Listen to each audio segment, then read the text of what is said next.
This is That Video Game Podcast, episode 681 for November 9th, 2020. Games of the Generation.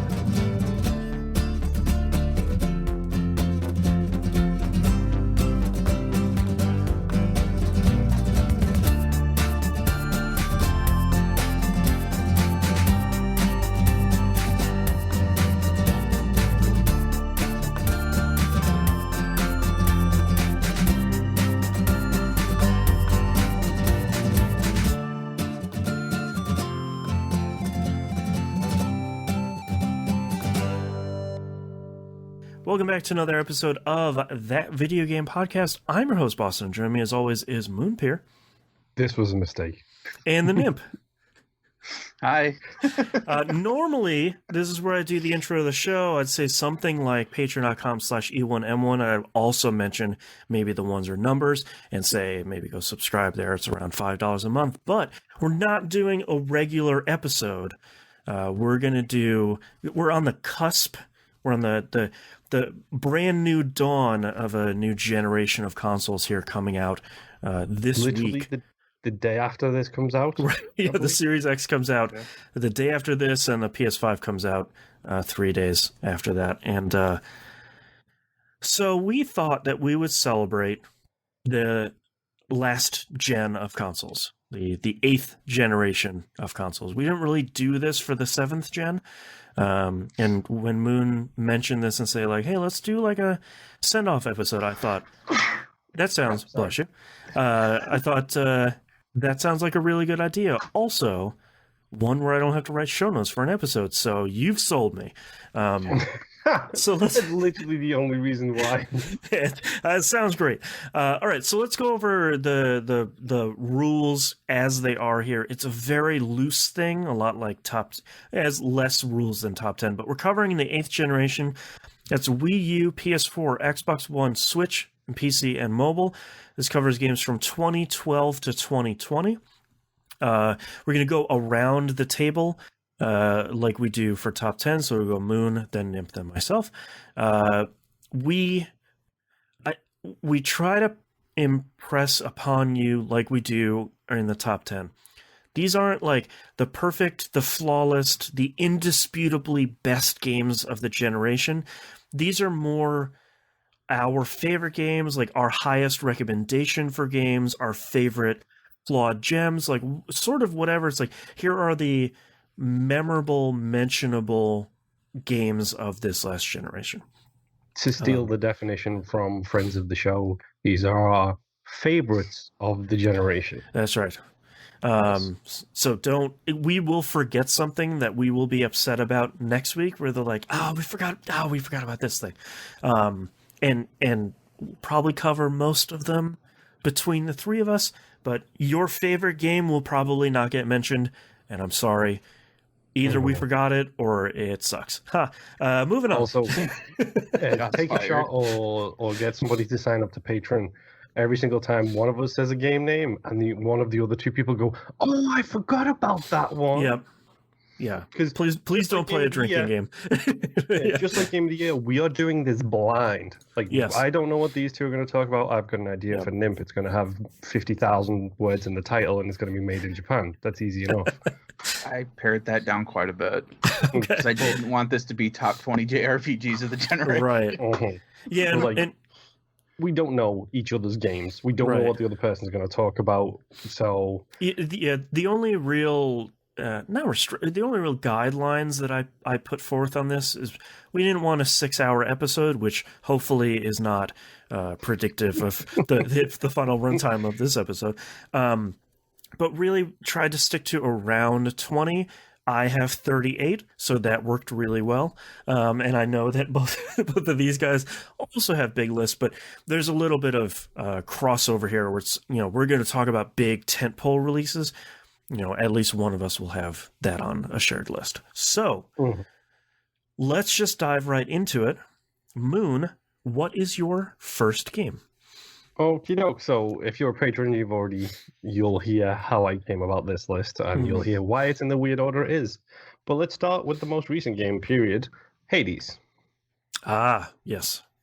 A game that has, even though it's only available on Switch and on PC at the moment, it's been 2 years or so since I last saw a game capture the internet this hard. Yeah. And that was God of War and Spider-Man in 2018. Like, Mhm. they overtook the internet for ages, and Hades seems to be well on course for it. It's probably one of the best designed roguelikes of all time, period. Yep.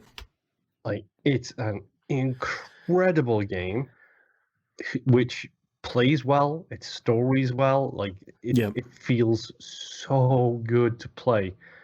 And I'd like to sit here and talk about it for 15 minutes, but we actually do have a separate show Right. where we talk about roguelikes. Yep. And depending on your patronage level or not, you're either in the middle of us talking about this, or about to start hearing us talking about this. Right.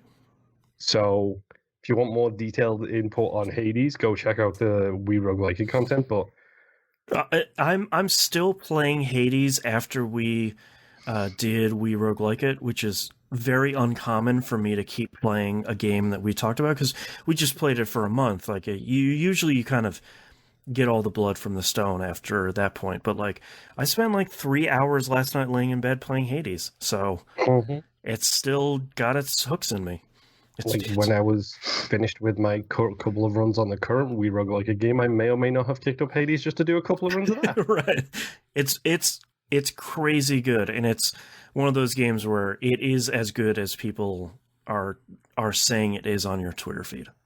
Mm-hmm. Say, enough people have talked about it where it's on a list of things for me to check out. Yeah. It's really good. Yeah. Hopefully it comes to other consoles soon, because it seems like one of those games where it's like it's available on everything. Pick it up on your favorite platform. Just go play it. You need to try it. Yeah, I will be buying this when it comes to Xbox. Yeah, no 100%. hesitation. Yeah. But yeah, Hades. Fun fact: released in the year 2020. That's right. Mr. Nimp, tell me about your games. My game, which is not a JRPG yet, is Assassin's Creed Odyssey. Oh yeah. So I was thoroughly burnt out on the Assassin's Creed series since probably after the entire Brotherhood setup. Right. I really liked everything that they did, but I was just tired of the exact same formula over and over again kind of thing. And then playing this game, I got it for a Christmas gift a couple years ago. I only got it because a lot of people were talking about how the open world is done really well, about how you can literally just take on the mission, whatever mission, however you want, and the scaling of being able to scale buildings and stuff like that felt more impactful in these games than it has in the previous versions of them. Right. So I gave it a shot, and boy, did I really enjoy it. Yeah. Did you play Origins too? Yes. Okay. Yeah, I played both. I got Odyssey, and then realized that it wasn't Origins. Gotcha. So I bought Origins and played that before playing Odyssey. You blew through that, and you're like, "This is really great." I went from Origins straight into Odyssey. Really loved both of them, but I really liked the story of Odyssey more. Yeah. I mean, they're both really good, honestly. Oh yeah. But I really like Odyssey a little bit more, just because of the whole Roman / all the mythos, and I really, really enjoy I forget what they called the missions, but when they got more into the myth and lore, so much as not what historically happened, but more, hey, here's an actual god over here. Oh right. Yeah. So I really loved how they were intertwining that, and a lot of stuff with. I can't remember if this is a spoiler or not, so I'm just not going to say it. But the hidden city that you end up finding. Yes. Yeah. Okay. Yeah. So a lot of that stuff is just really cool. I really enjoyed how they did it, and I'm really looking forward to playing Valhalla. Yeah, like because this week. Yeah. I can't believe I don't have those on my list. Those are like, they're like, oh yeah, we're gonna go away and we're gonna like reinvent the series, and I was like, yeah, okay, like it's gonna come back out and it's gonna have 6,000 icons on the map. Like, you're not gonna do anything different. And it came back and it's like, oh yeah, no, you guys actually did that, and it turns out I'm sort of falling in love with I loved Syndicate, I loved Unity, like Yeah. I've loved all the Assassin's Creed games, but for them to come back and be like, all right, we refined it and it's better than ever. It's like, oh no, Well, and Yeah. it's too good. that was kind of the issue, was that there wasn't necessarily anything wrong with all the Assassin's Creeds before these Right. two. It was a yearly thing. It was turning into an EA Sports thing where it's like, hey, here's this game. We didn't really do a whole lot with it, but now you need have the fun. app to open these chests. Yeah, it's like, exactly. oh god. Yeah. So I was just kind of getting burnt out on that. So them doing something completely, well, not completely brand new, but for them, something completely different, and for them to actually do a really good job of it was like, man, that just really took me back, and I really enjoyed that. God, those games are great. And Also being able to Cassandra ride a is a camel, hell of I was saying, being able to ride a camel in Origins was just stupid awesome. So and Moon's right, Cassandra for life, best Assassin's Creed character in the entire series. So good. My first game here is Axiom Verge. I think on the surface, Axiom Verge doesn't look like it's anything special. It's like, oh, you made like an 8 or 16-bit Metroidvania. Whoa, it's so crazy. One person made it. Wow. But then when you start playing it, I think if you haven't played a lot of Metroidvanias, it's probably really solid. But I think if you are a fan of the genre, I think how it twists and changes so many of these things throughout the game, and that's what kept me so interested in it, where it's like, oh, I fell down this pit I can't get out of. I bet I get the double jump. And the game's like, nope. Here you go. You can phase through walls now. It's like, I'm sorry. Or here's the weird bug launcher that turns you into the bug. Yeah, where it's like, oh, I bet I have to turn into a ball and do this. It's like, nope, you're going to shoot yourself as a bug drone. Let's go. And it's like, wait, what the hell? Axiom Verge there isn't a whole ton to say about it.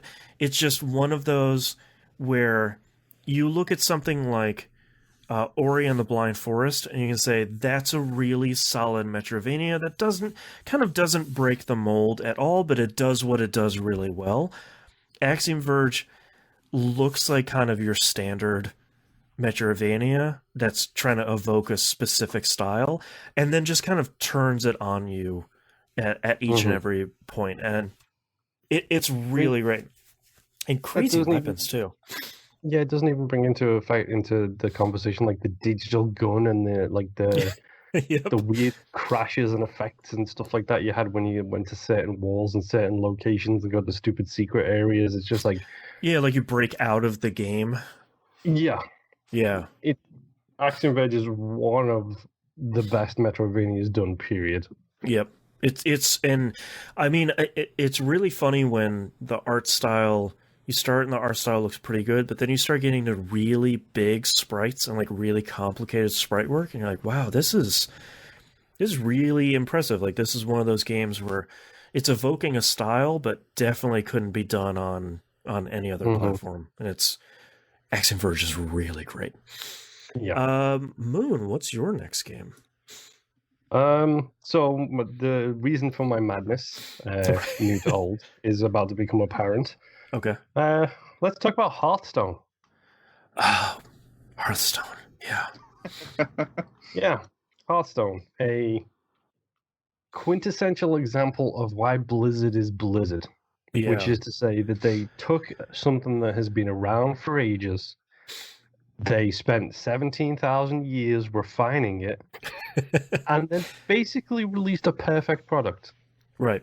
It, like, to the point where it feels like it has been available for 20 years. It's like, yeah, Hearthstone, it's always been around, right? Yep. It's a trading card game that got me to play trading card games. Right.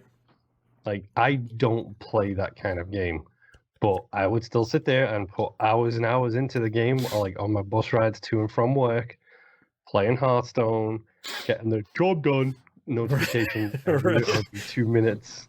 Like, they took this. They did the same thing with Overwatch. They did the same thing with the original Warcraft games. They did the same thing with WoW. They take a formula that is tried and tested, and they refine it to the point where it's essentially perfection. Well, and I think especially since we're talking about generational stuff. I feel like this was not the first, but the real first clear example of cross-device progression and cross stuff, because they're like, oh, it's coming out on PC and iOS and Android, and it's like, wait, how? Like, how are you going to do that? And they're like, oh, just sign in your Battle.net account, and it just happens. Like, it just works. And it's like, oh my god, it does just work. Yeah. Right? Like, how'd you wizards do this? And like it was a game that at the time you didn't need to put money into. You could get everything you needed from the dailies, from everything else. I don't know what they've done to it since then, because I spent like a year and a half playing it and then stopped. But a year and a half is a lot for this kind of game. Yeah. And say what you want about the current state of it, but Blizzard made a trading card game, and don't get me wrong, Magic is huge. Magic has always been huge. Oh yeah. Magic has always been nerdly huge. It felt like Hearthstone was the thing that took it to the next level, where it's like all of a sudden people in media know what it is and people in esports know what it is and everything else. It wasn't the Magic tournaments, and I don't mean to say that derisively as much as it sounds like it is. It was much bigger than that, and Blizzard have the money to put behind it to make it that big, and they succeeded. And then they started releasing like single player story based expansions. It's like, wow, this is really going some places. Yeah, like genuinely a game changer in the world of mobile games. Yep. And then in terms of like trading card games, but Hearthstone has to be included in the generational conversation. Yeah. But yeah, Hearthstone is great. Well, was great. I don't know what it's like now. Don't ask me. Probably still great. Chances are good. A lot of people on Twitch playing it. Yeah. Yes. Yeah. Mr. Nymph, tell me about you. All right. My next game is Astral Chain on the Switch. Oh, right. There's that shot that I was talking about. Yeah, but it's a short name. Yeah, that's right. That's right. So, obviously a JRPG on the Switch. This game was really awesome. The fact that you are playing as a character that can control the legions, and you've got basically your rock, paper, scissors of, oh, hey, you've got your sword legion, you got your dog legion, and then you've got this massive beats the crap out of everything legion. Mm-hmm. Not to mention the fact that you also had it felt like a Persona game almost, in a weird way, where you weren't necessarily growing, brand new legions and mixing them and all this fun crap, but like the maps felt like that, the world kind of felt like that a little bit, and there was just so much extra fun stuff that you could do. Like later on, as you were getting into the game, you could start riding your legions to get past certain points in the map, or like your dog, you can use your dog as a mount, run through the map, dig up certain areas and get items and stuff. So then it started turning into this weird Metrovania type game. Right. There was just all kinds of cool stuff. The story was pretty all right. It's nothing brand new. We weren't killing a god this time. Right. That was optional DLC. Yeah, exactly. Well, and that was the other thing too. This game had absolutely no DLC. All costumes, anything that you would want in this game, you could get in the game. No DLC for it whatsoever. And that was something that they were pushing pretty hard, because at this point in time, this was a little after, it's like, oh, pay to have this costume for $90 or, whatever. Right. Get the swimsuit season pass. It's just like, oh, God. So that was something that they were also pushing really hard. It's like, hey, everything is in this game. Everything you can get in this game just by playing the game. Yeah. And there's a lot of customization you can do. And it was just a really fun game. It was a lot of dumb, fun, stupid crap where it's like, oh, I just powered up and look at this thing I can do now. And I just killed everything on this screen. Yeah. So, really fun game. Yeah. Boston? All right, Moon, strap in. Okay. The Binding of Isaac Rebirth. Yep, that's definitely on my list. See, you guys make fun of me about JRPGs. Nothing but roguelikes so far. Yeah, that's... Hey, Hearthstone is not a roguelike. Yeah, one of them was a Metrovania. It's close. This is easily my most played game this generation across so many devices. Moon and I did a show for 67 episodes all only about getting Moon into this game. Yep. This game is responsible for me liking roguelikes. Yeah. That's You how got thrown important to the this game is. wolves. It's just so many roguelikes, like we talked about Hades being this kind of incredible controlling experience, and the story continues run over run, and there's a lot of stuff. Binding of Isaac is just, it feels like it's not one of those games. It's more than happy to be difficult at the beginning, but it's never one of those games that sort of takes pleasure in kind of kicking you in the teeth. It will every once in a while, but that's not its run over run thing. Yeah, I'm looking at you, soy milk. Right. But it's also the sheer number of items and trinkets and things in this game. I believe we're on the cusp of the quote unquote final DLC for Binding of Isaac Rebirth. Fine. Yeah. He put that in quotes himself. And I think we're sitting at like 600 and change items, and this next DLC will introduce around 300 more. And it's just so many people misunderstand the point of roguelikes, and they say, well, like, oh, well, they rely so much on luck, and they rely so much on you just getting the right build. But I think Isaac is where both Moon and I really appreciated what we call the flow chart. It's this item synergizes with this, or this enemy needs to be my priority, and it usually takes about 5 or 6 hits to kill, and you build this kind of knowledge base of what you need to do in the game and how you can break it and how you can take advantage of it. I think that's when roguelikes get really great, when they allow you to do that. And the sheer number of tools at your disposal for Isaac, I think helps that so much. I put hundreds and hundreds of hours into this game on so many platforms, and I'm like, I know that the next DLC will come out on PC only for like the first 20 years of its life, so I'm like starting a new save file over there, and it's like super pumped to just start this game back over again. It's like, yeah, let's play more Isaac, and it's that game for me that just has literally never gotten old. Yeah, and it's also a good example of a game that a dev can't let go, which is more particularly a case for indie devs rather than like corporations versions. But Edmund just can't seem to stop with Isaac. Like he could have stopped 3 DLCs ago, and it would have been a perfectly fine game. Well, he put out the first DLC because he joked that his wife, who's like the original fan of Binding of Isaac, she ran out of content, and she's like, all right, is there more stuff for me to play? So like his joke was like, well, this DLC came out because my wife finished Binding of Isaac. And it very much is like, all right, I had like a handful more ideas, and that kind of blossomed into even more stuff, and whoops, here's a new piece of DLC. It's just like, it's like, all right, and more than happy. It's a great example, and also it's a great example of like that refining as it goes. It's also a great example of the relationship between publishers and developers. Is a good lesson to be learned from that particular aspect of things. Right. And I just did my Xbox story. True Achievements has got a thing where they're basically doing an account roundup for your Xbox history of play since the 360, apparently, basically. And it's like, your most played game, The Binding of Isaac. Right. 23 days, 17 hours, or something like that I've put into that game. Jeez. Like, yeah, it is easily one of my favorite games of all time. There's people always say like, oh, what's your favorite games of all time? And people sort of hem and haw. It's like, this one's really easy. It's the one I put the most time into. It's, in my opinion, one of the best roguelikes.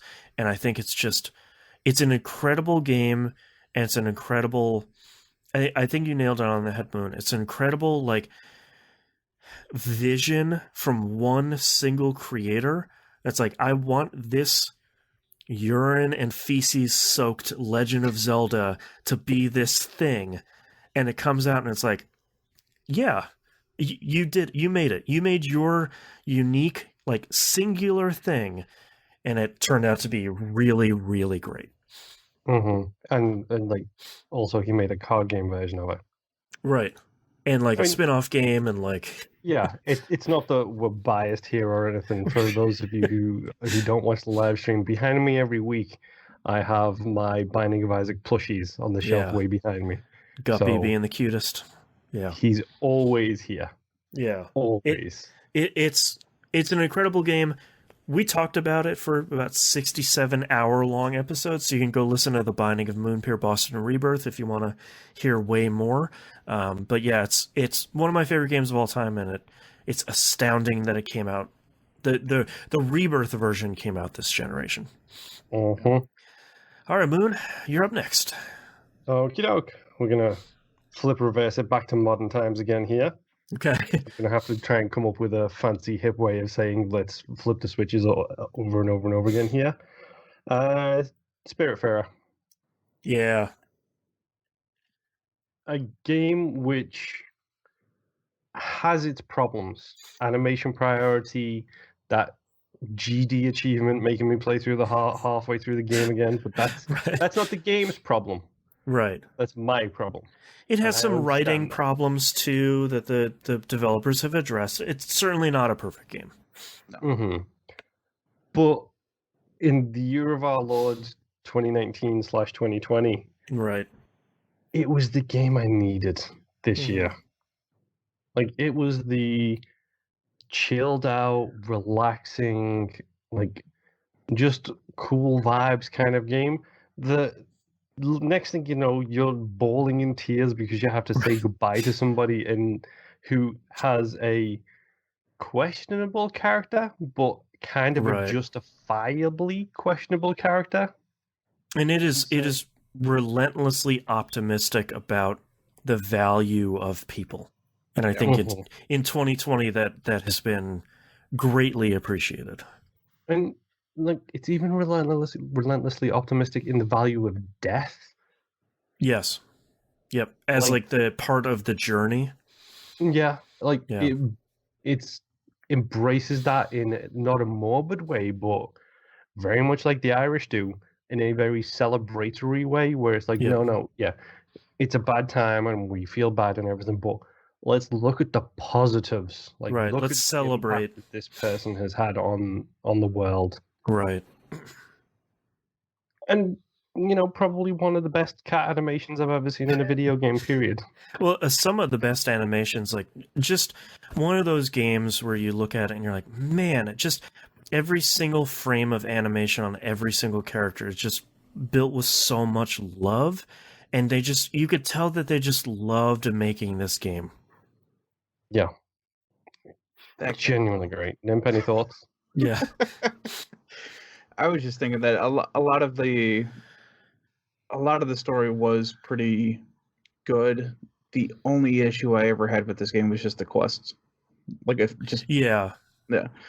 But outside of that, though, I mean, the story was just good enough to keep pulling you along. And even like you were saying earlier, there are some characters where you're like, I hate this character. Right. I just like you're a super scumbag. Yeah. And then you get them off the boat, and it's like, okay, they kind of could have maybe been a good person. Right. Or like I could see how their personal history may have shaped them into the person they became. So maybe it's not entirely their fault, but maybe it's a problem with nurture instead of nature. And the shipbuilding in this game too. Oh, so good. I have the most unorthodox ship ever. Yep. Oh yeah. It's like I feel like you were forced to build this like ramshackle floating city because nothing really fits together well. Yeah. And I feel like for me that's part of the charm, where I really want to organize everything into like a perfect ship, and the game is like, no, you literally cannot do that. You have to just make it work. I did that too until Moon had brought up about the empty space and being able to collect things easier. Right. So I shoved everything to the left side of my ship, and I was like, oh my god, this does make it so much easier. Yeah. Yep. Oh man. Yeah. Spiritfarer is an incredible game, and Yep. you should probably go play it. Yeah. Yep. It's Mr. on Game Nimble. Pass. Yeah. All right, Nimp, what about you? So I have a game that all three of us have played, Okay. and all three of us potentially liked. Okay. Okay. Potentially is a scary word there. Right. That game is Control. Yeah. Yep. Control is dope. Let me just get my highlighter here. Cross that off my list. All right. So I really loved this just because I really like reading the SCPs, Oh, yeah. Secure, Contain, Protect online. And that's a lot of what this game is, and a lot of what they took between that, and I can't remember what they say, Twin Peaks and something else. There was like three things that they took there. Yeah, I don't remember what the third one was. Yeah. But either way, the fact that they referenced this was really awesome. And the game itself, barring the combat, which seems to be the thing that everyone kind of unanimously dislikes. Hey, I didn't mind it. I liked it a lot. But Yeah, I didn't liked it mind a lot too. But everyone else seemed to absolutely hate the combat in this game. But barring that, this game was just really, really great. The story was well put together. Just finding the random documents. This is one of the few games that I platinumed because I wanted to read more about the Right. random stuff Yep. that they Right, found. like, I'm still missing collectibles. What? Come on. Yeah. Yeah. And just the fact that even when you got to the containment area in this game, and you could see some of the things that you had been reading the documents for, and the fact that they put so much like with the carriage that you find, Mhm. and you read in the documentation that if you look at it, it produces a little wisp of smoke every once in a while.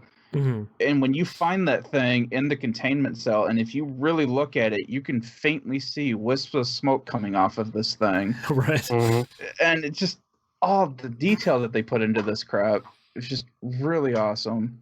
I Yeah, it was really my- enjoyed it. It was my game of the year last year for it.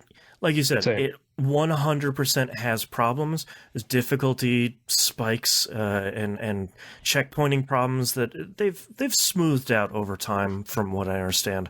But just one of 2019's best scenes and one of 2019's best set pieces in the ashtray maze. Like, just one of those things where you're like, yeah, all right, this is an incredible piece of video game content that I have never seen before somehow. And I Yeah. also like the fact that they seem to be taking everything that Remedy has done, Mhm. and they're like, oh yeah, if you look at Control and everything else that we've done, because of what's happening in Control, this is all kind of related. Yeah, like, it's all in the same universe. Look, here's Alan Wake stuff, and it's like, oh, Mhm. okay, all Yeah. right. And here's some hints about Max Payne mixed in there as well, Yep. just for fun, without Yep. outright naming it, because obviously it can't. Right. And it features Boston's favorite thing, which is in-world office documentation. Oh god, it's so good. Just like infighting between office workers about Mhm. minutia and mundane stuff in the oldest house. It's just like, yeah, man, Like, that's the it's good stuff. Also, like the stuff like where it's like, is that your stapler? Did you have a stapler there beforehand? Like, Right. posters and everything all over the walls. It's so good. Yep. Don't eat the mold. Right, don't eat the mold. Yeah, Control is 100% my type of game, and we'll say it again. It's definitely not a perfect game, but an incredible experience. Like, Remedy games are really great, and I feel like Control is like the distillation of all the lessons they learn, and there's like, all right, we're just putting out another great game. Here we go. Mhm. My next game is Celeste. My list is in alphabetical order. If we haven't guessed it, Moon's crossing it off. Just one of, if not the best controlling single screen platformers in a really long time. And eventually the game breaks out of the single screen stuff, but just so incredibly tight in the way that last generation we would have been really praising Super Meat Boy for, where Yeah, it's, That, you know, 100%. This feels like this generation's Super Meat Boy with Celeste. it's like, you know exactly what you're going to do at every time. You know exactly how many dashes you have. You know exactly how long you're going to hold onto a wall. And you see the exit. You just need to manage to get yourself there. Probably one of the larger tentpole releases for accessibility options this generation. I was going to really say, let's make sure we talk about that, because that is a work of art in that game. Yeah, because I think it's an expectation now that was set. It's a twofold expectation that was set with Celeste. One is have a lot of accessibility options to make the game accessible for those that may not be able to play it in its default state. And don't shame anybody who needs to play it. Like, so many games before this would say, like, oh, yeah, we'll turn on infinite life just in case you really suck. Ha ha ha. Yeah. And this game's like, I don't care why you're turning it on. If you want to use it, if you need it, if you just want to play around with it, that's cool. It's here. It's here for you and whatever you need. And I think that was a real huge tentpole release, not just for the options, but also for the way that it respects the player itself, to say, like, these are here for you and there are no judgments. I think that's huge. Also, let's talk about the fact that it's a mental health story. Yeah, like a really mature telling of a very solid mental health story. It's God, Celeste, and incredible music by Elena Rain. Mm-hmm. Like, that whole soundtrack including B-sides. Yep, yeah, B-sides are fiendishly difficult in the game, but it's one of those few games where it's like, if you get that perfect run, or like you're doing one of those things where you're outrunning the other part of me, where you're like doing this perfect, I'm gonna zap through these like star cubes and that's gonna shoot me over, and I'm gonna bounce and then fall and shoot back through the other side of it, and then like, it's just one of those games where when it comes together, and it comes together really early in that game, it feels super great. Where you're like, yeah, I'm doing a speed run now. It's like, yeah, it's so cool. It's the Tetris effect for platformers. Yes. Like Super Meat Boy had it, this has it. Like, it's that feeling of Rayman actually had a really good, Rayman Origins had the same thing. God, it's such a good game. Get that flow, and it's just so perfect and so fulfilling to feel like, yeah, okay, cool, I did it perfectly. I got to the exit. I even got the special little cherry on the way because I'm a crazy person. That's right. Celeste is great. People, it's one of those games that everybody has talked about for the last couple of years, so I don't really want to belabor the point, but Celeste is another one of those games where it's like, yes, this is really good, and it might not be for you. You might not like the difficulty. You might not like platformers.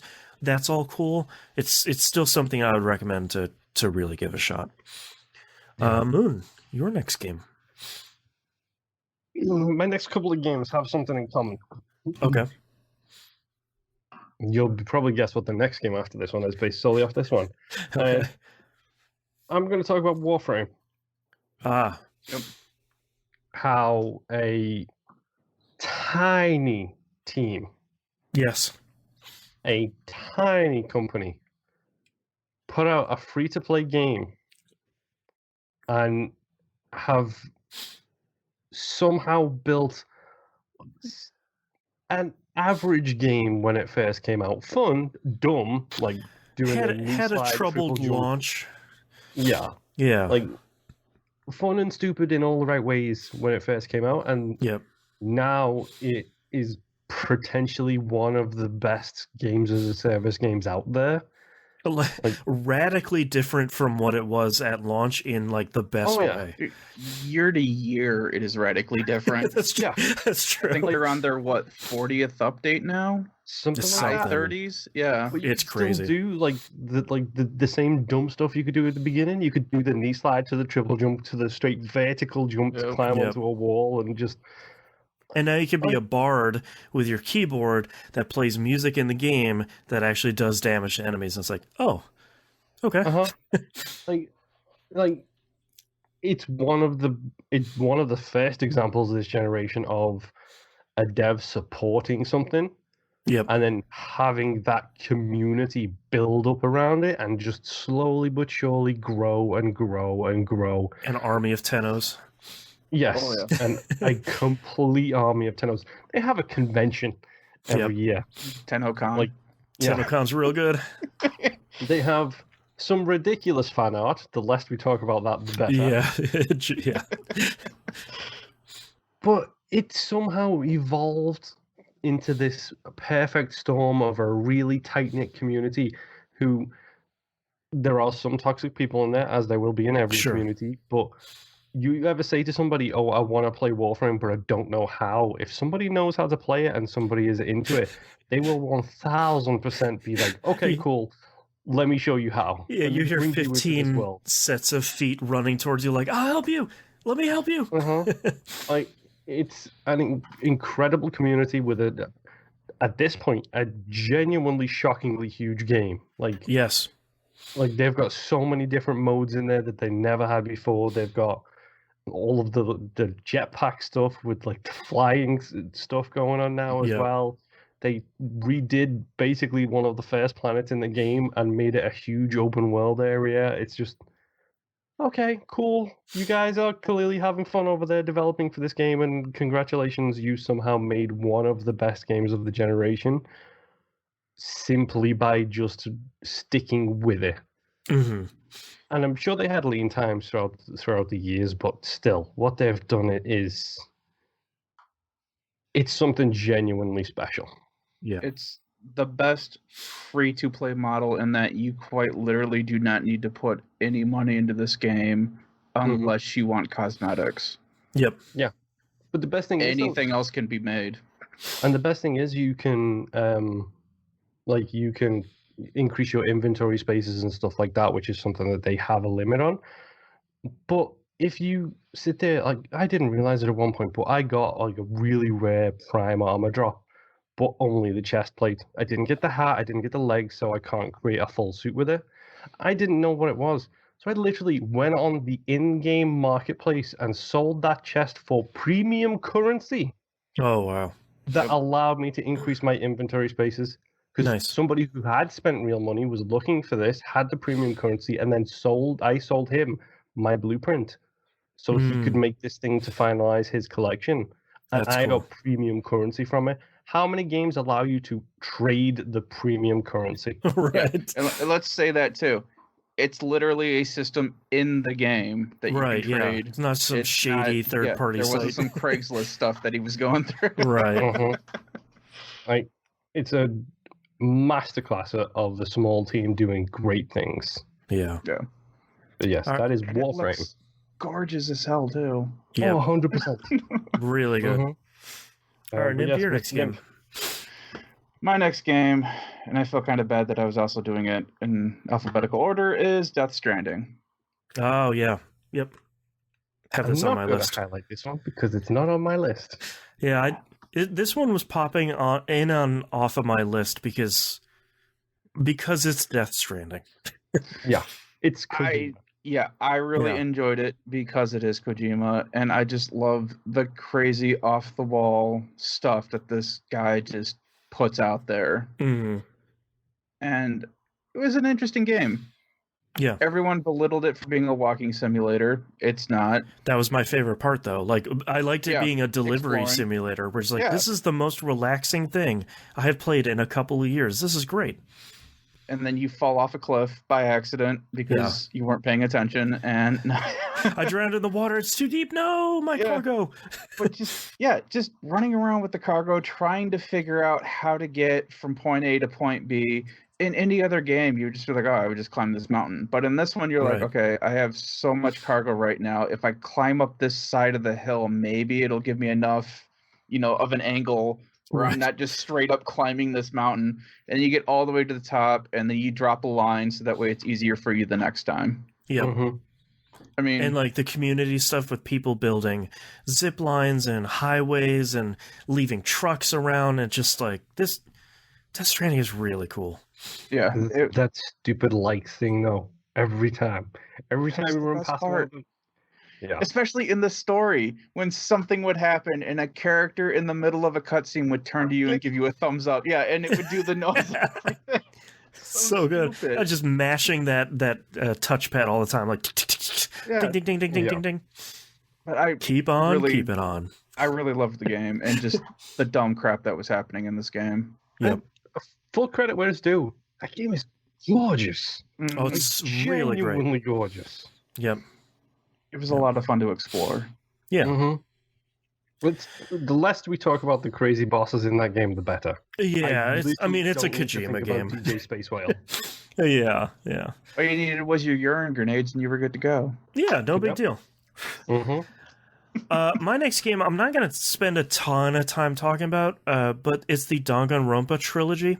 I've talked about this a ton for the last couple years to anybody that's like, I like visual novels. I was like, oh, that's me. The Danganronpa trilogy is, there have been a lot of like trilogies of visual novels. Some of them have been really good, like this trilogy. Some of them have petered out by the end, like the 999 Zero Escape series, which is not on my list. I think Danganronpa succeeds so much on being a really interesting variation of a killing game. So everybody's trapped in here, and the way to get out is you just gotta kill someone. And it's like, wait, what? And having a genuinely likable but insane villain in Monokuma, and Which is the black and white panda, I believe. Correct? Yeah, the black and white bear. Yeah, and he's really great. Every time he says a body's been discovered, you're like, oh god, no. Really great stories that chain between the two of them. 1 goes to 2, goes to V3, and really great.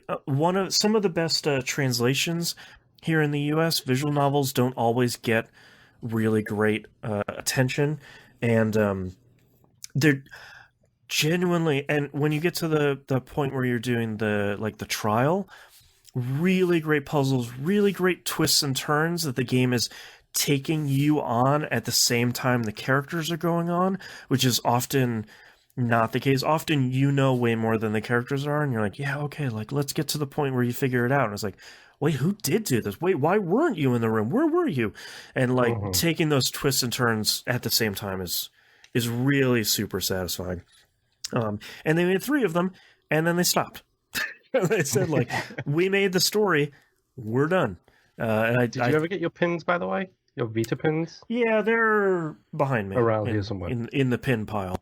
In the pile of collection. Yeah, it's bad. The only reason I knew about them was because of Monokuma. I was like, oh, wait, that's the thing from the thing that Boston loves. I'm just going to send this his direction. Yeah, it's really great. I don't want to talk too much about it because, I could talk about it forever, and they're visual novels, so you sort of know what to expect. But yeah, the whole Danganronpa trilogy is really, really great. And I'm going to toss it over to you, Moon. Speaking of not talking about something for long, I'm definitely not going to talk about this one for long, because this is one of the more recent games, and also I talk about it every week. Hey, it's Apex Legends, everybody. Yep. I'd be surprised if that wasn't on this list for just being an incredible game. Yeah. Everyone has their Battle Royale of choice. Right. Everyone does. Yours is Fortnite at the moment. Clearly, we know this. You love Fortnite. Fortnite's very good. Nimps is wrestling with his kids every day and being in work in an IT field. Hey, I played... Wow, I can't remember the Call of Duty one all of a sudden. That's how much I played it. There you go. Yeah. Thank you. There you go. By the way, the only reason I know that it's called Warzone is because it says Warzone on the front of the game that I'm playing, which is called Modern Warfare, not Warzone. It's so confusing every time I load it up. Right. Everyone has their Battle Royale choice. Apex Legends is mine. I'm not a fan of hero shooters. I hate the Valve one with the spies and the soldiers. Team Fortress 2. Thank you. And the sandwiches was going to be my next one. The sandwiches, the hats and the sandwiches. It's like, all right, Team Fortress. I don't like hero shooters, like, at all. Yeah. And yet, somehow, this hero shooter Battle Royale has been a game which I have been consistently playing for almost 2 years now. Yep. And despite the fact that it's owned by EA, I do feel like EA try and push forward some negative things, and it seems to me like Respawn are like, okay, we'll do things your way, but the second we get a wall of complaints, we change it to the way we want it to do. Right. All you have to do for proof of that is go look at Season 1's Battle Pass compared with Season 2, compared with Season 3, compared with Season 4. Season 6 just dropped, and it was way too harsh. A day later, they fixed it and adjusted it all back down. Unlike day 2, they're like, yeah, we made a mistake. We're sorry about that. Here were our goals. Here's how we're fixing it. That fixes life. It's like, oh, okay. Yeah. Great. And to be honest, let's face it, it was probably an EA mandate that Probably. it be harder. You got the good cop, bad cop there. Yes. Obviously, they're still going to do things wrong, but the fact that they've introduced a whole bunch of heroes, I think at this point, and I'm glad to say this, the women outstrip the number of men in the game because there's like by far, 2 robots and all of the women, and I'm absolutely fine with that. It's a game which I still play every week. It's a game which I love, and as Boston said, Pathfinder is still cute. He's the cutest. Love him. So cutest robot. Tune into the regular show to hear me continually talking about Apex Legends. Yeah. Nymph, take it away. All right, my next game is Destiny, the There first you one. go. How dare you? So, when the first one came out, I was not really interested in it, and at probably 2 old jobs ago now, a bunch of people started talking about it, and then I kind of got into it, and then it just turned into a work thing where a bunch of us from work started our own group, and we did nothing but play this game nonstop. Right. Which was really awesome. I loved the they don't even call them dungeons. What do they call them? Raids. Raids. Thank you. The raids that you had in them, because a lot of them took a lot of skill and a lot of patience and a lot of time, especially if it was your first time through.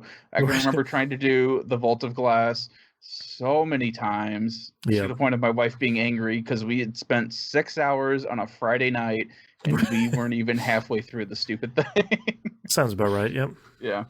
The best thing about that is when you first loaded up Destiny 2, is like the first time you did Vault of Glass was with these people, and then you realize it's 6 people you no longer play games with. Yep.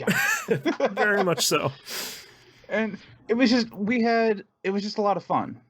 Yep. You would show up, you would blow up a bunch of stuff. There was a story. The story was okay. It wasn't going to win any it wasn't going to win any awards, but it was pretty alright. It was enough to keep you going and feeling like you were contributing something. Yep. You were mostly there for the weapon drops, which at the time the drops weren't that great percentage-wise to get.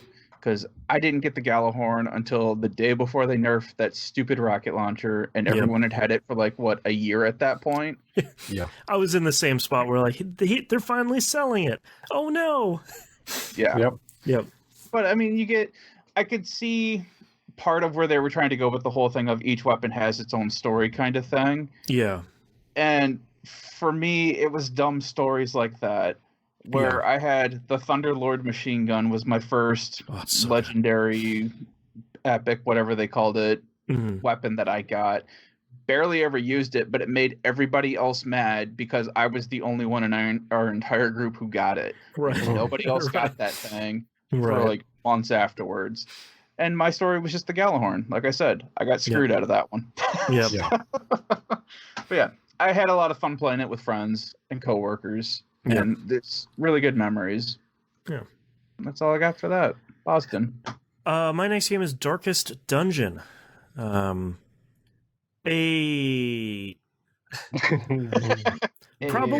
one of the cruelest games on my list. 1000%, dude. That's probably one of the cruelest games in existence. Never mind on your list. It delights in punishing you for playing it, but it's not an insurmountable goal. And I think that's what I liked so much about it is it will push you down to make you better. And I'm fully cognizant that no human on this planet has ever finished Darkest Dungeon. So of course I have not finished it. But the journey and building up your team and finding the synergies and like leveling up your town and your characters, and just it's one of those games that just oozes with so much style, even though there's not a lot of animations. There's not a lot of stuff going on. Like when you attack an enemy, it kind of like zooms in on both of you, and like a sword swipe effect shows up on screen and makes a sound effect. But like how it evokes all of that is so good. And God, that narrator, just like the perfect narrator to like encourage you and kind of make fun of you a little bit at the same time. Darkest Dungeon is so good, and it's one of those games that I can like recommend to virtually nobody unless you could find joy in this specific thing, but I love it so much. Oh, by the way, Nimp, you'd probably love that game. Yeah. I've looked at it. Yeah. It's very it's on good. the list of things to check out. Right. Yeah, Generation 8's things to check out. Yeah. Moon, what's your next one? This is the other game that has a lot in common with Warframe. And I know I've got some fellow commanders in the audience here. Mm. Don't know what you're talking about. Because, of course, it's Elite Dangerous. Yep. Like, a small team again. A kickstarted game, folks. Yeah. This was a Kickstarter that has evolved way beyond anything I ever thought it would be. Mm-hmm. Like, you're basically talking about it's going to be doing No Man's Sky level of stuff, except realistic. Also, a soon. sequel to Elite, like 20 years later. Yeah. I'm pretty sure they also have some of the same original dev crew. Were on I the believe so, original Kickstarter as well. Yep. It's the only reason why it's called Elite Dangerous, I believe, is because they couldn't get the name Elite. Like, they literally Right. couldn't buy it. They couldn't say, like, this is Elite 2. Yeah. So, yeah, I traveled to the center of the universe. Two of us have traveled to the center of the universe. It makes my head hurt thinking about it again. Right. I mean, Yeah. It's I one of those have a games. mug. It's one of those games we've talked about consistently on this show for years. Like that's how much you guys have lived in this game. Not negatively, but like I got my own problems that I'll talk about here in a minute. But like it's one of those games where it's just like, yeah, I got a bunch of stuff to do, and I kind of just like living in that world. Yeah, it's the perfect space trucker sim. Like it's the perfect do what you want in space kind of game. Like you want to be a space trucker, go do that. You want to blow something up, do that. Yeah. It's got a story in it that I haven't touched, and I'm 400 hours into this game. It has political warfare and factions that I haven't touched because it's just not. It's too complicated to just get into that. I just want to do space stuff, please. Yeah. Like, it's ridiculously deep, ridiculously good. It looks beautiful. Yes. And like Boston said, we've talked about it for years. Go play it or don't. Just watch a video. You'll figure it out sooner Go or later. listen to literally any other episode of this show. Yeah. Do a search for Elite Dangerous. YouTube Elite Dangerous, capital ship incoming. And if that doesn't sell you, you're dead inside. There you go. Yeah. Elite Dangerous is great. Go play Elite Dangerous. Nimp. My next one, Dragon Quest XI. Yep, I got that. I got that on my list too. God, do I love the Dragon Quest series. Yeah. And I hate that there's so much controversy behind the music. Yeah, the really scumbag of a human that makes the music, yes. Literally know nothing about this series except for the music issue. Well, so the thing that I think is so interesting about the Dragon Quest series is from the first one to the 11th one, it has literally changed like 1%. Like it is a super traditional, very straightforward, absolutely turn-based, party-based JRPG. And it's so good at what it does, and it's such comfort food that you're like, all right, another one is coming out, and it's exactly like the one before. It has a brand new story, and it looks better, and it has all that stuff. But like, it's one of those things where another one comes out, and you're like, yeah, I'm ready for some comfort food. I'm ready for like a largely pretty easy game that has great music, and it's a blue sky game for like 99% of the time. Like the bad guys aren't really that bad. They just like want to take over the world. Is this Call of Duty for the JRPG generation? No. Well, where it changes 1% and it's basically the same game with a new story every year? Well, story-wise, maybe a little Yeah. bit, but it's not mindless. No, it's definitely not mindless. It's just like it is like it's like a warm blanket where you're like, all right, here's another Dragon Quest. Like where Final Fantasy reinvents itself so frequently, Dragon Quest is really happy to be like, yes, this is a Dragon Quest game. You sort of know what to expect, and here's some classes this time. Here's like 5 different stories in this one this time, but it's very Pretty much sure similar. in every Dragon Quest game, the first enemy you fight is a blue slime. Mm-hmm. A slime approaches. Yeah. Yep. So it's that kind of JRPG. They're so But it's good. really good. I still really love the characters. Yep. I felt that they're... Oh, I can't remember. Was his name Andre? Which guy? The gay character in this game. Sylvando? Salvando, that's right. Yep. I felt, considering issues that the Japanese culture generally has with the gay community, Yeah. I felt, and correct me if I'm wrong, as a straight white male, that this character was handled a lot better than same characters in the past. Oh, yeah, totally. So I really enjoyed that. And that's what also helped me with this game a lot too, is that even though it's just a fun blue sky game, they are working on trying to make improvements and making things a bit more serious where it needs to be, where he's not the quote unquote flamboyant gay person group who's always hitting on everything around, kind of character. He has legitimate feelings, a legitimate story. You know, he has legitimate issues that he is dealing with, So outside of that, though, it was just a really fun game, and I really miss turn-based RPGs. Yeah, it's one of those RPGs that are JRPGs that I can wholeheartedly recommend to everyone. Like, it's not super difficult. You can make it really difficult if you want. It's nothing in there is super confusing, and it has a really solid story that like connects to Dragon Quest 3. Like they're closing the loop on like some older stuff. It's just incredibly solid. So that's all I got for that. My next one here is Destiny and Destiny 2. I shared similar feelings to you on Destiny, but I think Destiny for me, I talked about it like this before, that's really my third place. For most people it's like work and your house are your first 2 places. Your third place is really where you like to spend your time, especially your escapism time. There's another one that I probably don't need to talk about very much at all, because I talk about this fairly frequently on the show, but and there's huge updates coming down the line for that too, real quick. On Tuesday. Yay. I'm very much trying to contain my excitement over that, because I'm like vibrating where it's like, it's 2 more sleeps. But to me, I think Destiny, like you were talking about, Nimp, it's the combination of Bungie's incredible gunplay perfected past how well it was in Halo, with a now really satisfying loot treadmill game. Because over the years they've gotten better and better and better with it. It was really bad when the first game first came out, but they've learned their mistakes and they've learned the lessons and they've refined it.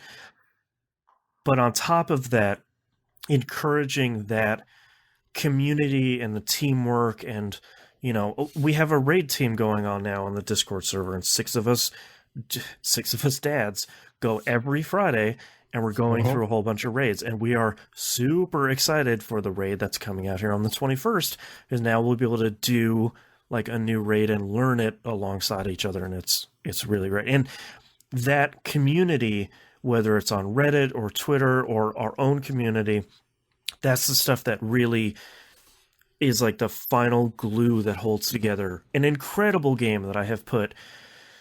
I just looked at how much time it is on there, and it's approaching 2,000 hours over the entire franchise's history. So you want to talk about, my second... I wasn't expecting the 2K. I was expecting less than Isaac. It's over Destiny 1 and 2, so it's like the entire franchise's history. But still. But Believe it or not, I've got quite a few hours in Destiny 1 and 2 as well. Yeah. A lot of people would be shocked by, considering I never talked about it.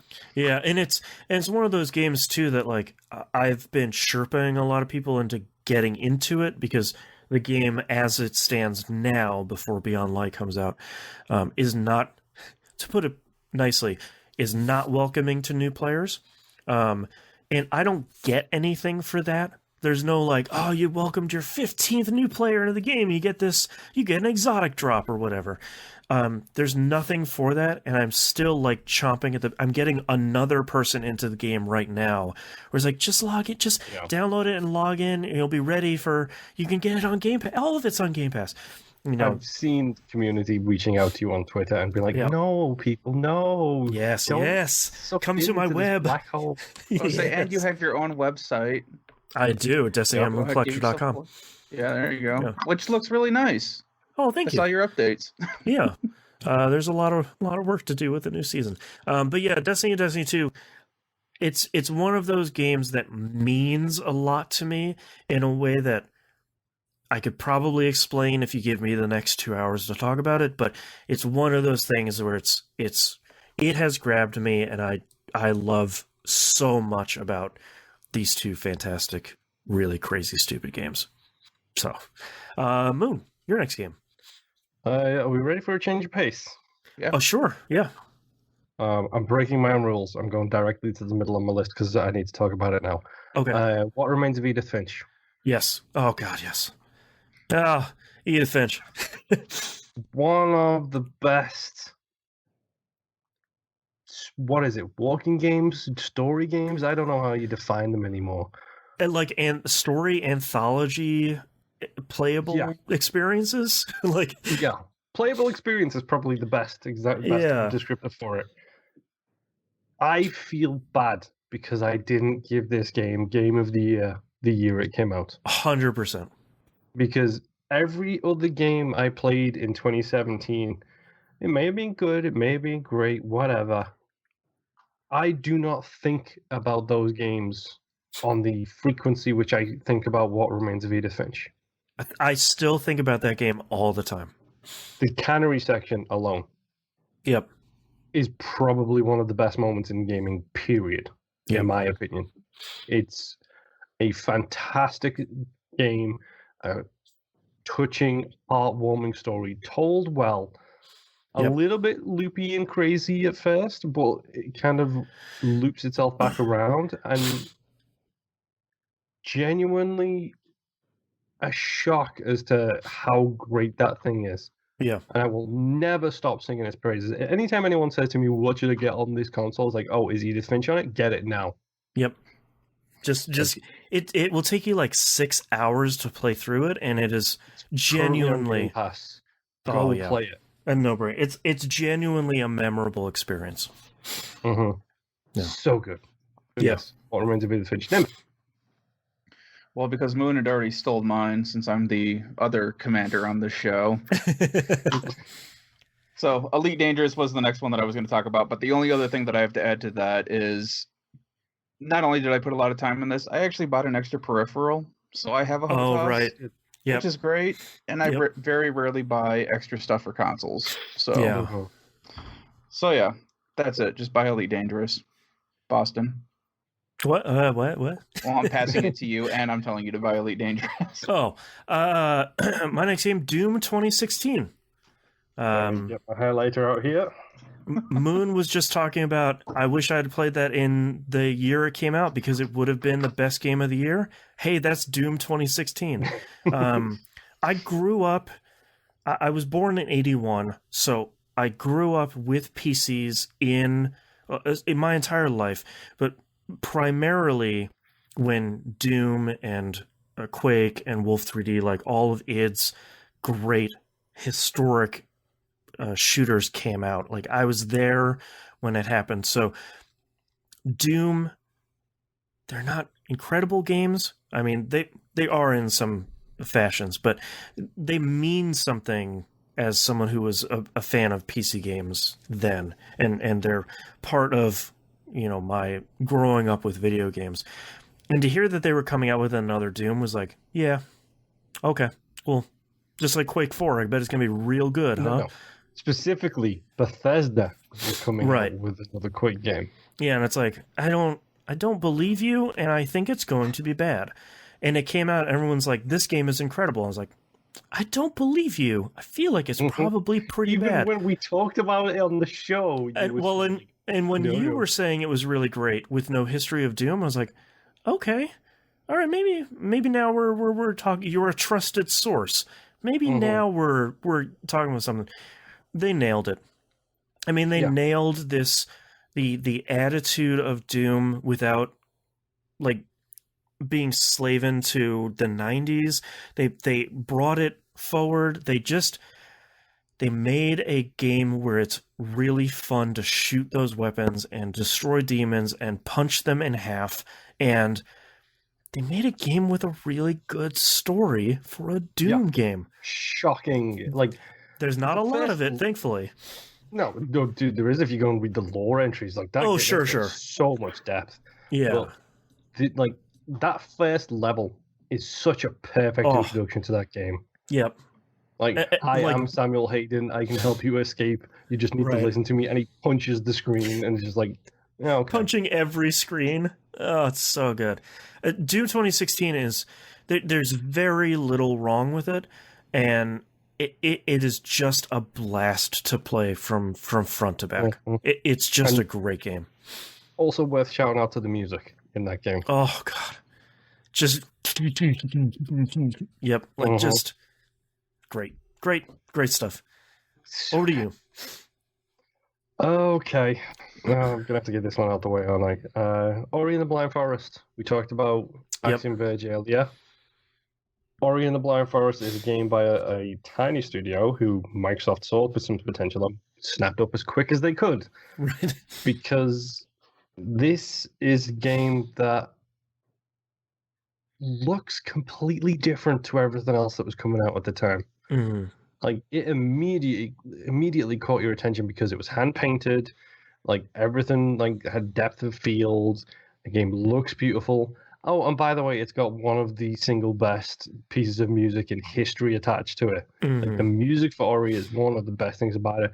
And oh, by the way, here's the introduction level, and yes, you are crying. Right. It's the beginning of Up all over again, where it's like, it's 5 minutes into this game. How could they? And then they back that up with probably one of, as you mentioned, it's very similar to its predecessors, but one of the best definitions of a Metroidvania you could possibly have. Mhm. Like the skill unlocks, the abilities, like the health upgrades, everything that you do in that game is very classical Metroidvania, Yeah. where it's done basically to perfection. Mhm. Until about 2 years later, which I'm sure we'll get to at some point during these lists. Hold on, let me It check. might be Yeah, in 2 my years later. H section. Yes, that will be Yeah. in your H section. Yeah. Like Ori is a fantastic game, Yep. and we did it for Game Club, so there's a whole episode dedicated to it there. If you want to go and listen to some real in-depth stuff, but Ori is a fantastic game. Go play it. Nim. Yeah, it's great. Ghost of Tsushima. Yeah, there we go. This game is not only beautiful, it plays well, and it has a pretty good story. Mhm. Mhm. And is just a game that everyone should play. Yeah. When you have Japanese developers saying that this American company made a good Japanese game about Right. Japan, you know you've done something right. And Yep. now with a surprising multiplayer expansion with raids, and everyone says, Mhm. "Whoops, they're really good." Yeah, which is surprisingly well. Definitely one of those things where it's like nobody asked for this, but holy crap, is this really fun? Yeah. That's So the Power developers, isn't it? The people who made the superhero Infamous. games. Yes. Yeah. Yep. Sucker Punch. yep, Yeah. it's a really awesome game. Everyone should Yeah. check it out. It's one of those games that's like, I'll get around to that eventually. Right. It's on Save the it for the list. save it for the current gen consoles where you get faster loading speeds and better graphics. And I'm That's right. pretty sure they said they were going to throw ray tracing in there. Great. Why not? Mm. Yeah, bring it Why in. not? Because the photos weren't good enough already. right. Exactly. You have That's no right. reason but to say yes. That's right. That's right. My next game is one I can't talk about It's Doki Doki Literature Club. Yep. Awesome. Let me just highlight this Yep. off my list right now. We literally cannot mention anything about this game. It is maybe 4 hours long. It is a visual novel that only thing I like to say is it is a visual novel that isn't what it seems. And because of that, I can't talk about it, but it's one of those games where when I think about the back half of that game, I just think that, like, man, you made a thing that defies what your expectations are of a genre, a lot like Axiom Verge, but also of its the game's own material. And it is absolutely a game I cannot recommend to everyone. It comes with a content warning about a mile long. Yeah, pay attention to that content warning. And take it very, very seriously. Yeah, it is not a joke where it's like, oh, content warnings, bleh. It's like, no, for real. It's a free game. If that content warning are things that are going to affect you, I genuinely do not play this game. But if those things are things that will not affect you, play through this game. It is like Edith Finch. It is a singular experience that I probably will never forget this game in good and bad ways. I played this and then Edith Finch back to back. And we did a spoiler cast for DLC as well. Yeah, we did spoiler cast for both of those, actually. Yeah, for 2-3 years ago, something like that. But yeah, Doki Doki Literature Club is really great. You should go play it, and if you've not gotten it spoiled, don't look anything up. It's required reading. Yeah. All right, Moon, over to you. Okie doke. Uh-oh. I'm debating which one to talk about. Okay. Who cares? Let's go back into the world of roguelikes. Crypt of the Necrodancer. How do I not have that on my list? There's that reaction I'm talking about, by the way. God. Take another shot. God, this game. Potentially one of the greatest games ever made. Yep. Like, it's a rhythm-based roguelike game which should not work in the slightest. Nope. And somehow it does. Yep. The only downsides I have to this game is it can get frustratingly difficult if you're trying to go all the way like I did. The last thing I'm on is the last thing in the game, pretty much, for the main game, where it's beat the entire game in reverse. Oh, and by the way, you have one heart. So yeah, you can't make any mistakes. Yeah. Like, that's my biggest issues with it, but yeah, I mean, like Freddie Merchantry, come on. Yeah, Freddie Merchantry. You've got some of the best music in video games history. Yeah, Danny Baranowski. Yeah, and it came up recently in We Roguelike It. I'm sure you'll get to that when you get to it. There isn't a single game that exists that is like this game. Nope. You can't say this is like anything else until Cadence of Hyrule came out, which is by the same devs. It's a game so good that Nintendo said, hey, do you want to make a Zelda game like this? Which has never happened, and Nintendo reached out to them. Touched one of the holy three trinities that they have. And and they're like, hey, tiny indie studio, would you like to make a Zelda game? It's like, what? Like, yeah. Cadence... It's hard to put into words how good Crypt is. Yeah. It might not be your thing. You might not like roguelikes. You might not like rhythm-based games. You might not like a whole bunch of other stuff. That's fine. Then don't play it. It's a game changer for me. Like, it genuinely changed how I feel about roguelikes. Yeah. Like, it's so good. Nemb, take me away from this Crypt. God of War. Are we talking 2018? Yes. Yeah. Okay. What do you do when you have killed an entire pantheon and you're out of anger? Right.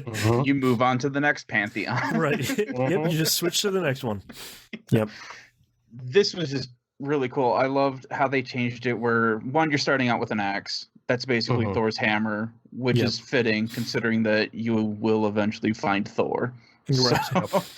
So, but yeah, it really is the game starting out with, okay, he's already gone through and he's killed every person who he could justifiably and unjustifiably kill. Mhm. What is he going to do now? Yeah. And then you find him where he's burying his wife and he has a kid. Yeah. Mhm. And you don't know where you are or what's happening. Yeah. Yep. And it's just a really good story. I am really looking forward to them making a second one. Yep. And I love the fact that you basically just get an old man, grumpy Kratos. Yeah. It's really good. Oh, yeah. It's Logan in video game form. Yeah. Where he's accomplished everything that he wanted to accomplish too. He attempted to start a new life and finding out that everything that he's done in the past is coming back to haunt him. Mhm. And even just once you get further into the game, there are certain things from the past that come back. Yeah. And it is kind of haunting how they go about doing It's some of that really presentation. good. Yes. Yeah. And I agree 100% as someone who has zero connection with the original God of War games. Right. That moment still stood out a lot to me. So how much it must have stood out to people who loved the first series. Yeah, where the music comes up and you're like, oh yeah, here we go. Yeah. Yeah. So yeah. Also, good job, Christopher Judge as Kratos, by the way. Oh, he's so good. Mhm. Yeah.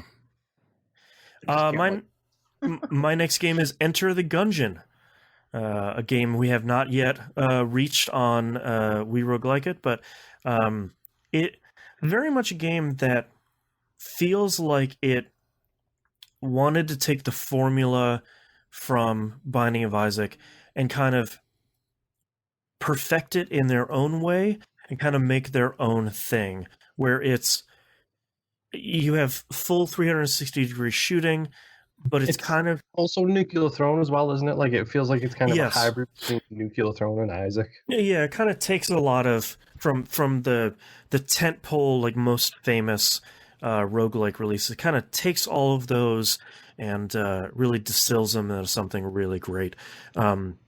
Doing the dodge roll to get through bullets feels really great. The story they've presented is really interesting, where you're creating a gun to kill your past. All of the enemies and all the bosses are really great. They're all like bullets or guns, and they all have great puns. And another really tiny team that just stuck with the game and made it so much better. And I haven't spent a ton of time with this game, which means I only put about 300 hours into it, which for most of I our was gonna say, roguelikes that's is a like pretty low.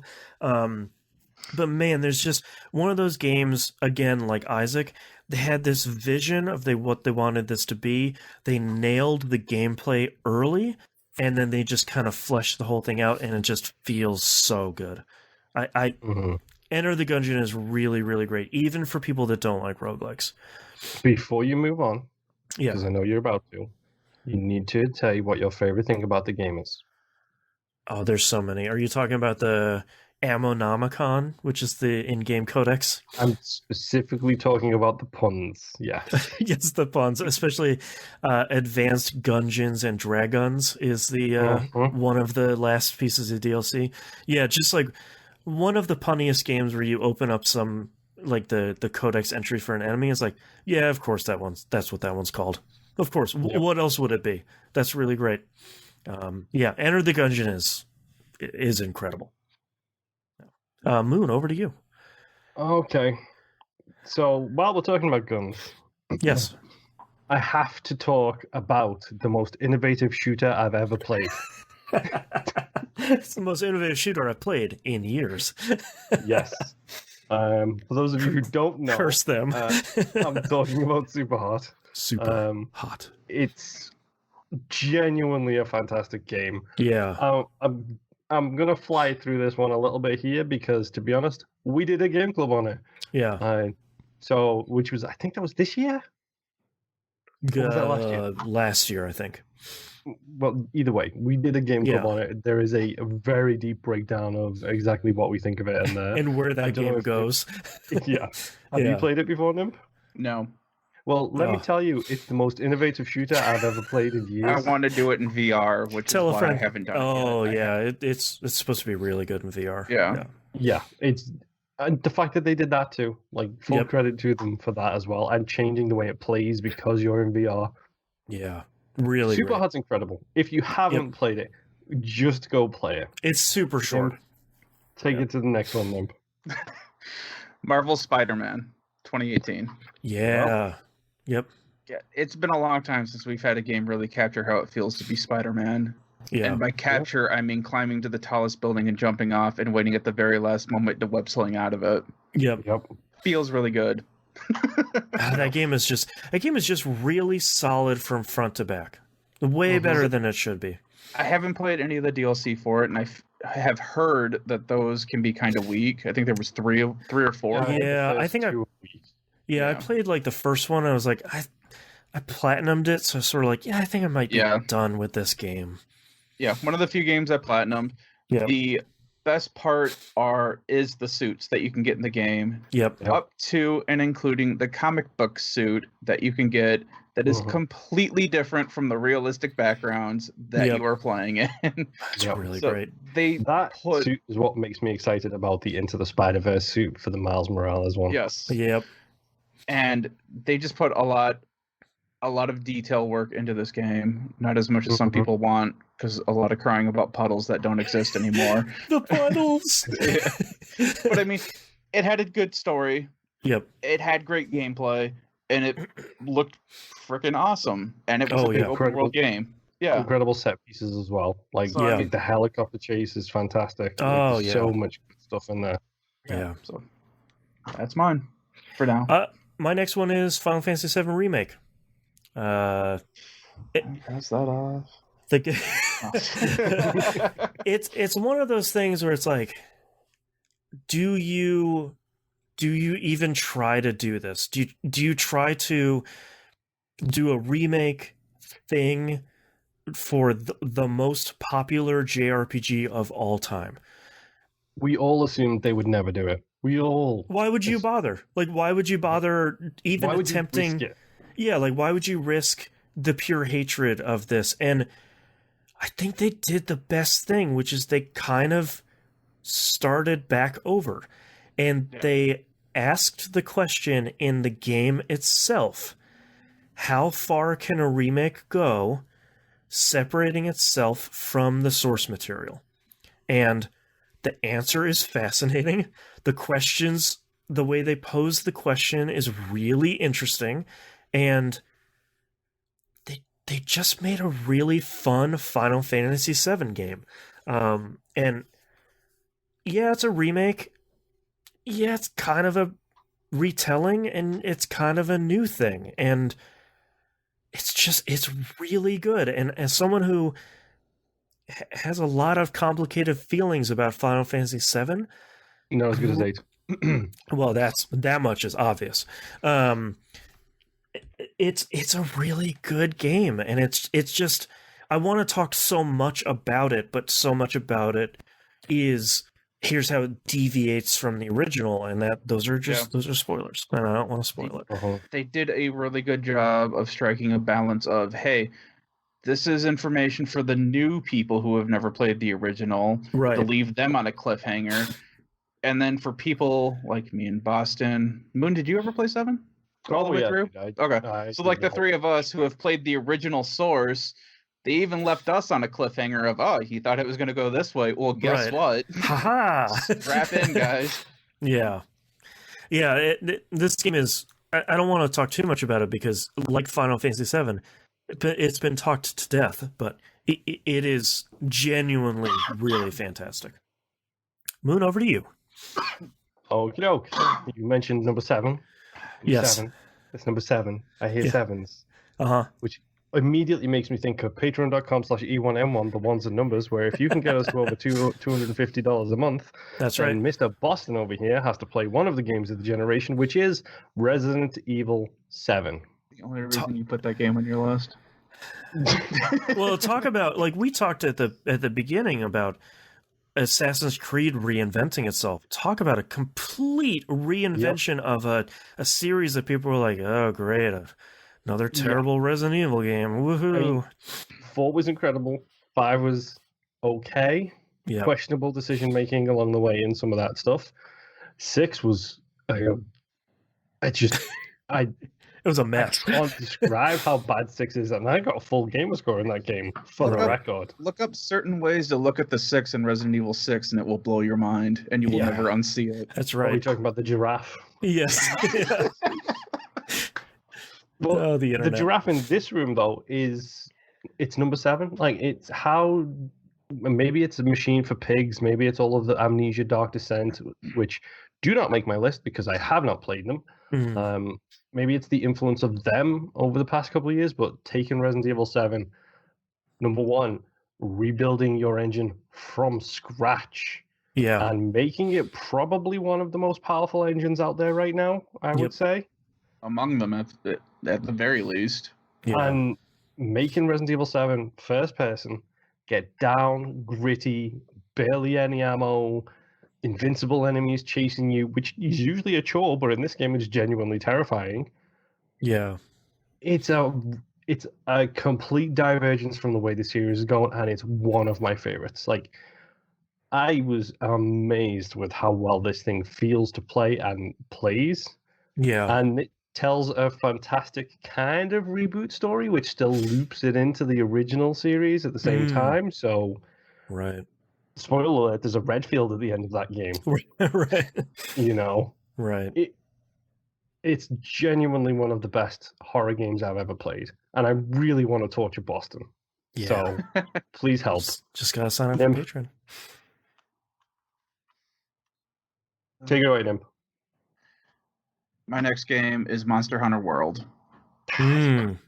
I can't believe you took it from me. Look, I will start skipping around because I realized that I didn't completely randomize the list anyway, or alphabetize it anyway. Ah. Somehow one didn't move. But anyway, Monster Hunter World. I have played all the Monster Hunter games before this. I am not an avid fan. I really enjoyed what they were trying to do with the originals. Mhm. This game takes that and adds. We are dabblers. Me and you are Yes. Right. dabblers. Boston is a curious observer, and we are I am. dabblers. Right. I have played with my PSP in a public library with some rando. In, what was it? I can't remember the Try one. I know it was. Try was the PSP version, yes. Yeah, Yeah. I just can't remember what came after Try. And then But there anyway, was Monster Hunter Freedom Unite was the other Oh, one right. too. Which that was the version I played by using my PS3 to hook up to someone I was talking to on Xbox, which was Soulman, to play Right. the PSP version with him. Right. Monster Hunter World fixes the issues that Moon and I were just describing about being able to play with other people. Right. So Capcom did a really good thing. One, by making the multiplayer a lot easier to do. Two, they got rid of a lot of the older Archaic systems. systems. Yeah, where Yeah.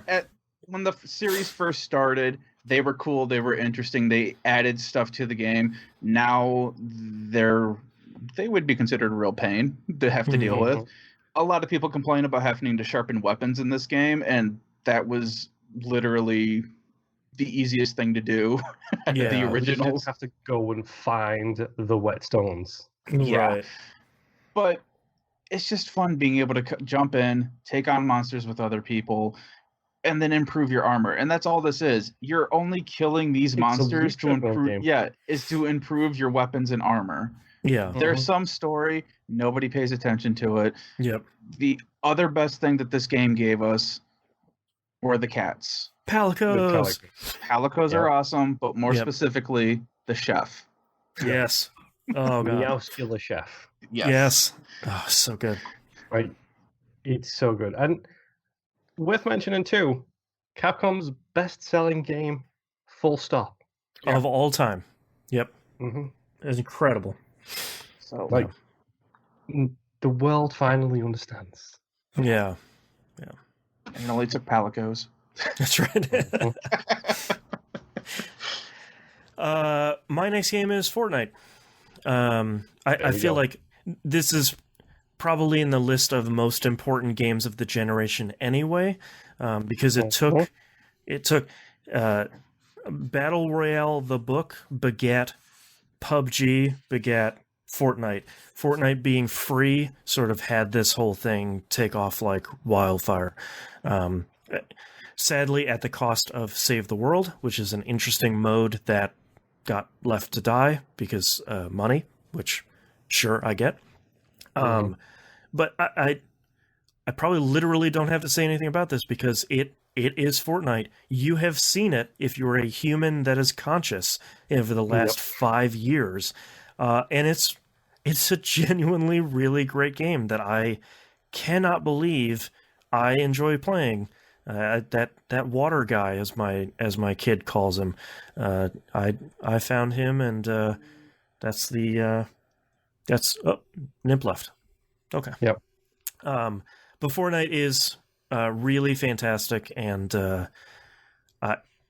it's one of the few games where you can say I literally don't have to say anything about this game because it's just Fortnite. Everybody knows what Fortnite is. Right. Everybody. Moon, what's your next game? Okay. My next game is going to have to be Assassin's Creed Origins.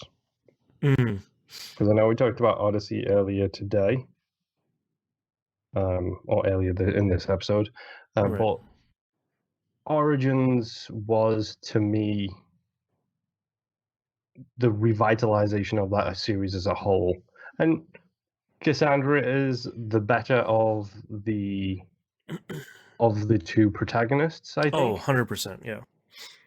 But I think Origins tells a better story.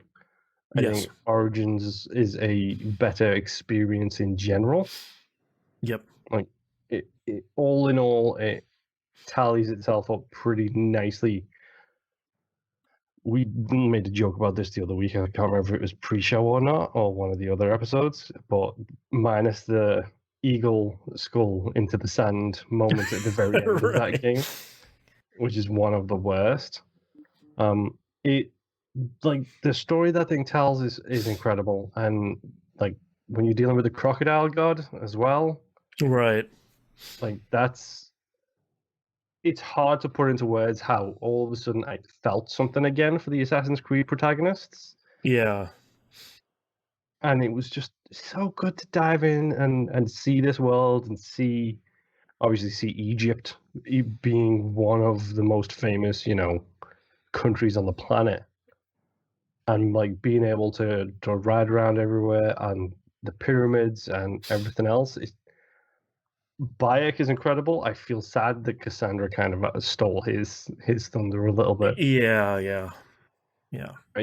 Genuinely such a great game. Yeah. I just got a text from Nimp that he lost power. So that's gonna make this episode fun to edit. Yes, it is. Yeah. My next game, Forza Horizon 3 and 4. I couldn't choose one. Pick one. Yeah, because they're both kind of good at different things. But I love the Forza series, and I think that Forza Horizon, to me, is so much more fun that I like the Horizon series way better. I think I love the open world. I love the festival idea. I love just having all these cars and just kind of like bombing through the countryside and doing all the challenges in the world. Like, these two games are really, really, really great, and I'm. It's one of those few games where it's like you guys are going to announce the fifth one now. A new console's out, right? Like it's coming soon, right? It's like, always a regular Forza for it. So right, like after that one, like you guys are working on it already, right? Like it just it's got to come soon. But yeah, 4 was the reason I got an X. And right. 4 was the reason my wife got a new television and an X. Right. It's one of the first games I'll be playing on my Series X, just to say, like, here's how it looks on PC, here's how it looks on my original Xbox. Now I have 4K. Now I have HDR. Now I have 60 frames. That whole thing. So, both of those games are really great. It might run at 120 on the X. Yeah, I don't know if my TV does 120. I have to check that out. I don't think it does. But yeah, genuinely really great games. Let's go back to you then for the next one. I was going to do that one, but I'm going to save that because I'll probably need him for that one because he's got a lot of time in that. Uh, let's talk about Dead Cells. Okay. We can talk Okay, about a lot of roguelikes while Nip isn't here. All right. Yeah. Dipping into the roguelike category a little bit again here. Very rarely has a game done what Dead Cells has done, which is to Mhm. say, hey, we're coming out in early access. And yes, we may seem like we're pretty much ready to go immediately into release, but we've got some changes we'd like to make. Yeah, we got more stuff to go in. Yeah. And then all of a sudden it comes out of early access and it's probably one of the most polished games I've ever played. Mm-hmm. Dimebag in chat says, I'm playing this as we speak. Yep. Yep. It's so good. Like, it feels great to play. The story is kind of whatever, and that's its major Yeah. flaw, in my opinion, is the fact that the story is very limited. Yeah. But the gameplay, we talked about it with Celeste, Super Meat Boy, Hades. Like, these are games which have near perfect feeling to the way you play. Right. And I feel like Dead Cells 1,000% takes that same category of this is just hella fun to play. You don't even Yeah. have to do well. It's just hella fun to control, to do the dodge roll, the kicks, the punches, everything else. That you find your weapon of choice that you love, and then it's like, oh, it shows up in a run, and it's a colorless one, so it's like the highest level, and it ranks Right. up with you, and all of Right. a sudden you're just in the best mood ever. It's one of those games that, again, took over the roguelike world specifically, and we were all talking about it at the Yep. same time.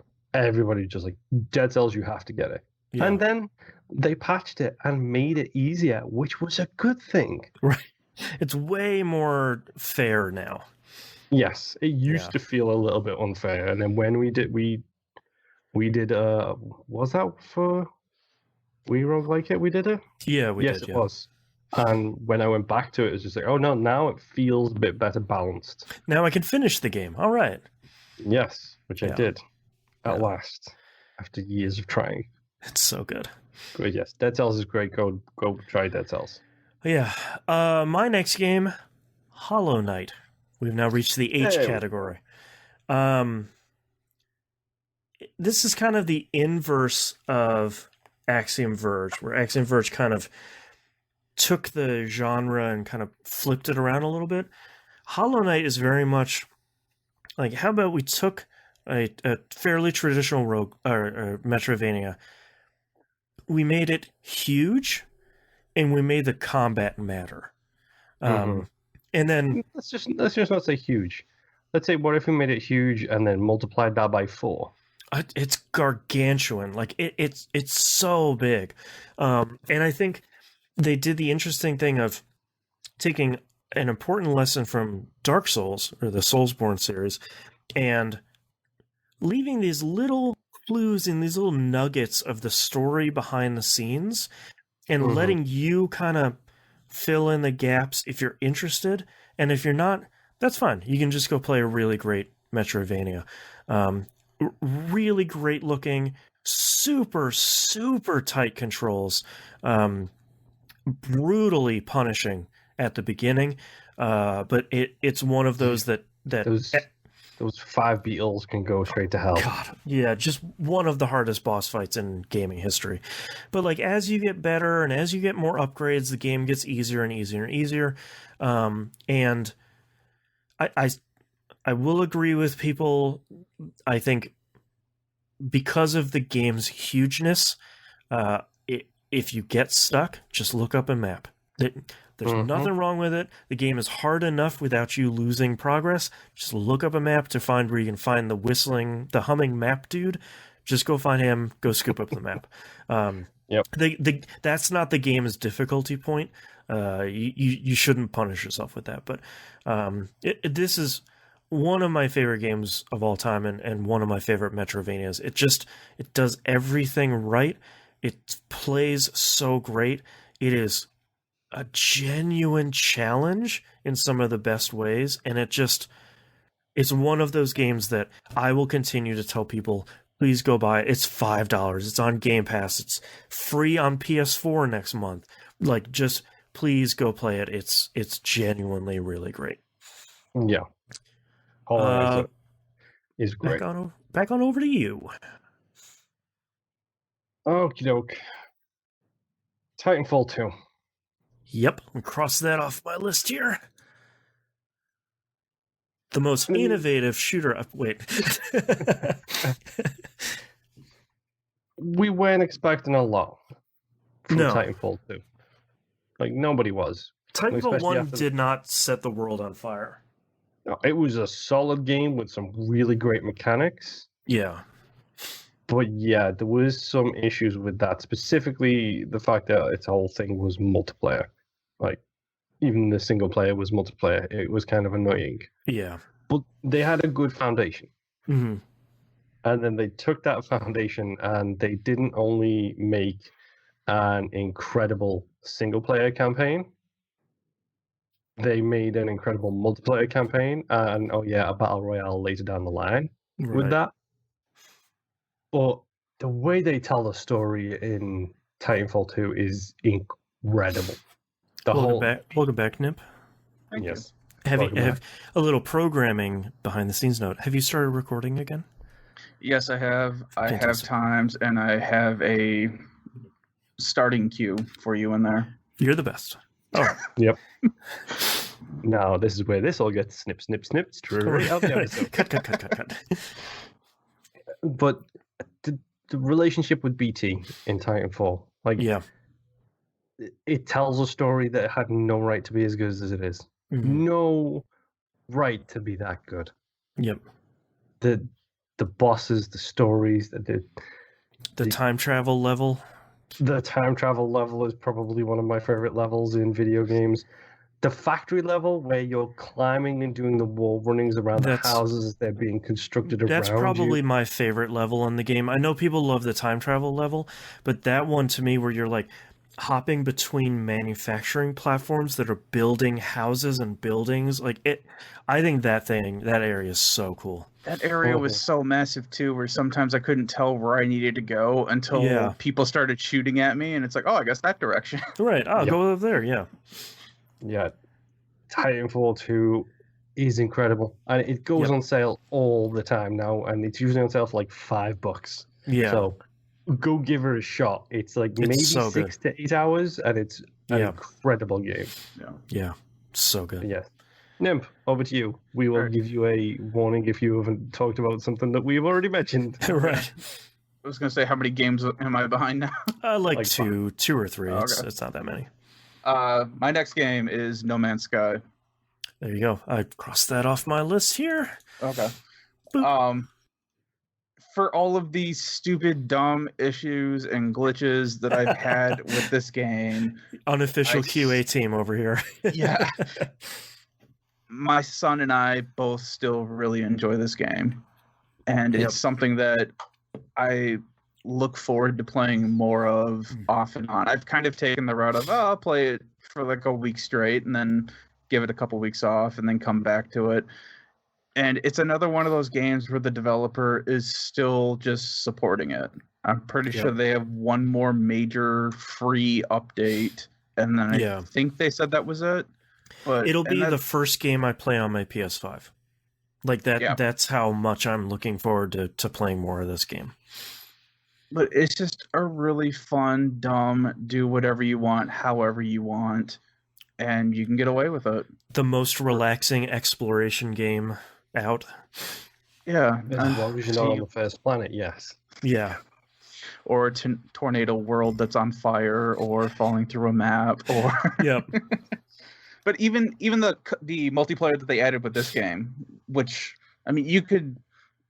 I think it was like 2 updates in where you could start just playing with other people. Yeah. But with the co-op missions that they've added in, the extra stuff that you can do with other people now, the fact that my son and I can help each other with our base building, the fact that I can help him find things if he needs something, or he can just come into my base and take what he wants because I've given him that privilege. Right. No mistake. It is, but I have things making stuff all the time that I don't know what to do with, so whatever. Yeah. He's family. It's fine. Yeah. So he blows something up, then it's not. Right. It's a really good game. Yeah. My next one is Life is Strange / Before the Storm plus the prologue DLC.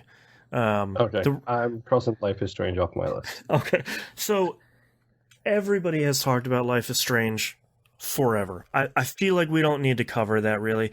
It is probably the first, if not one of the first, episodic story-based games that came out on a schedule, which at the time was really impressive. Also, it showed you that it didn't have to be in the Telltale style. Right.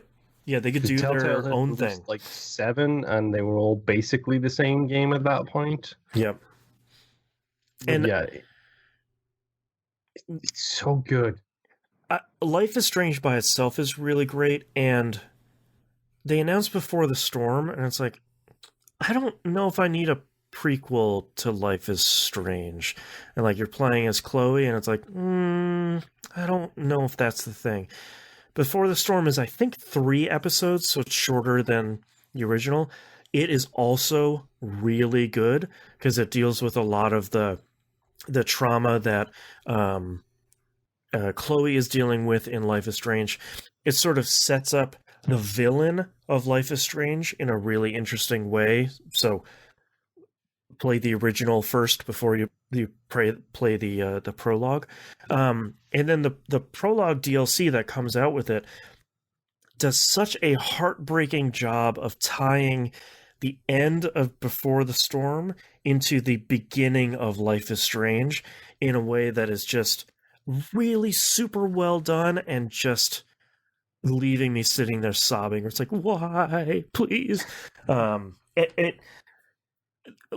We have talked about Life is Strange a lot. You should really go play it. It's some of the gameplay stuff might not be super have aged well at this point, but it's just such a cool time travel power thing that it tells such a cool story with a really meaningful choice at the end, which is genuinely not the thing that happens where it pops up that choice and you're like, oh no, oh, I have to choose. Oh god, okay.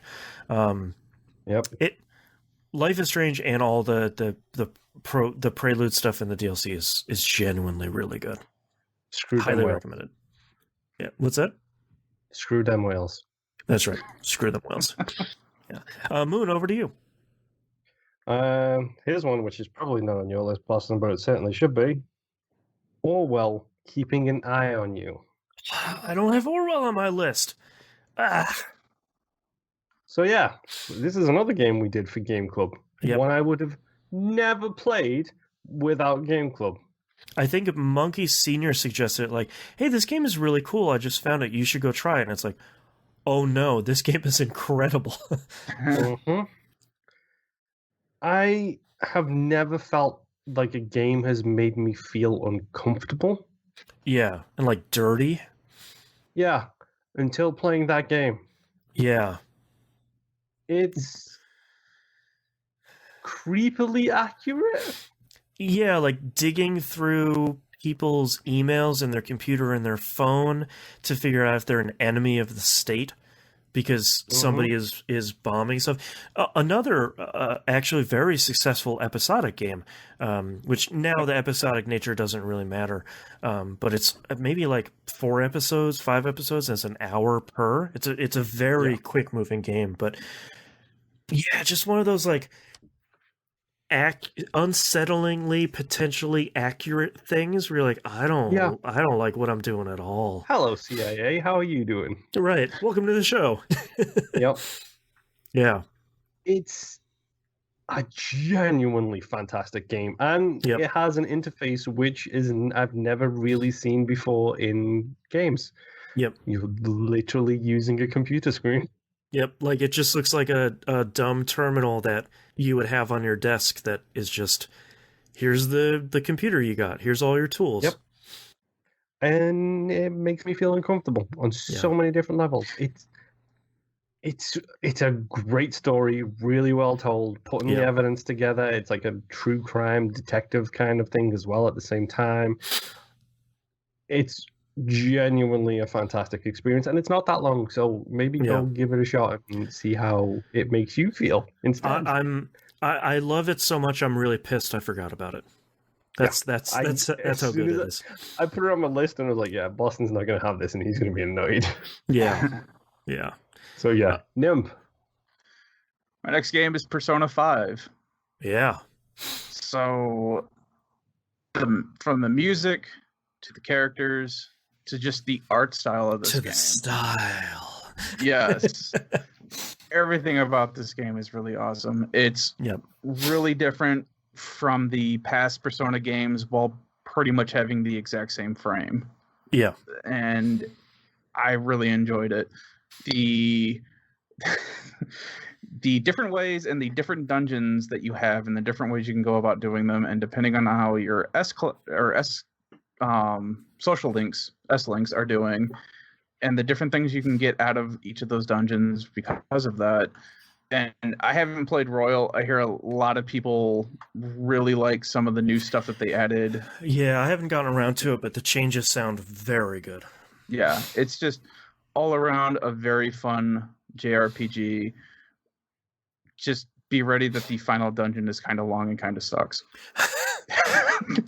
There's about half of the dungeons in the game are really good, and about half of the dungeons really suck. Persona 5 it's my third favorite Persona game, just because 3 and 4 are so good, but 5 is it in that order? Is it 3, 4, 5? No, it's 4, 3, 5. Because 4 is... I would agree with that. 4 is really, really good. 4 is really good, and 3 is outstanding for, like, the opposite reasons why 5 is great, because it's mostly mechanics focused. But God, 5 is really good. It's one of those things where it's like, yeah, you never got a chance to play 3 or 4, but you've heard they're all great, or, the 4 just came out on PC. But yeah, check out 5. 5 is outstanding from front to back. It's really good. He's your obligatory talking cat, and guess what? He can also turn into a van that you get to ride inside of. That's right. It's really good. Yeah. My next game is The Outer Wilds, a game I'm sure that Moon is crossing off on his list right now. Nope.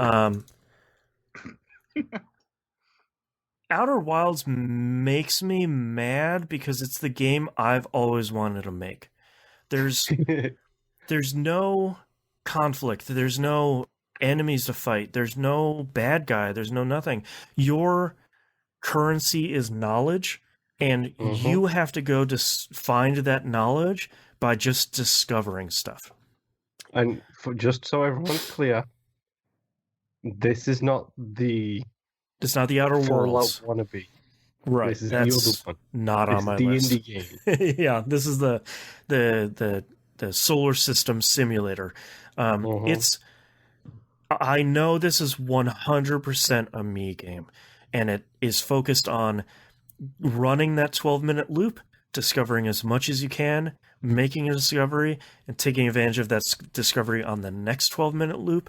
And that feels good from the beginning of the game all the way up until its heartbreaking ending.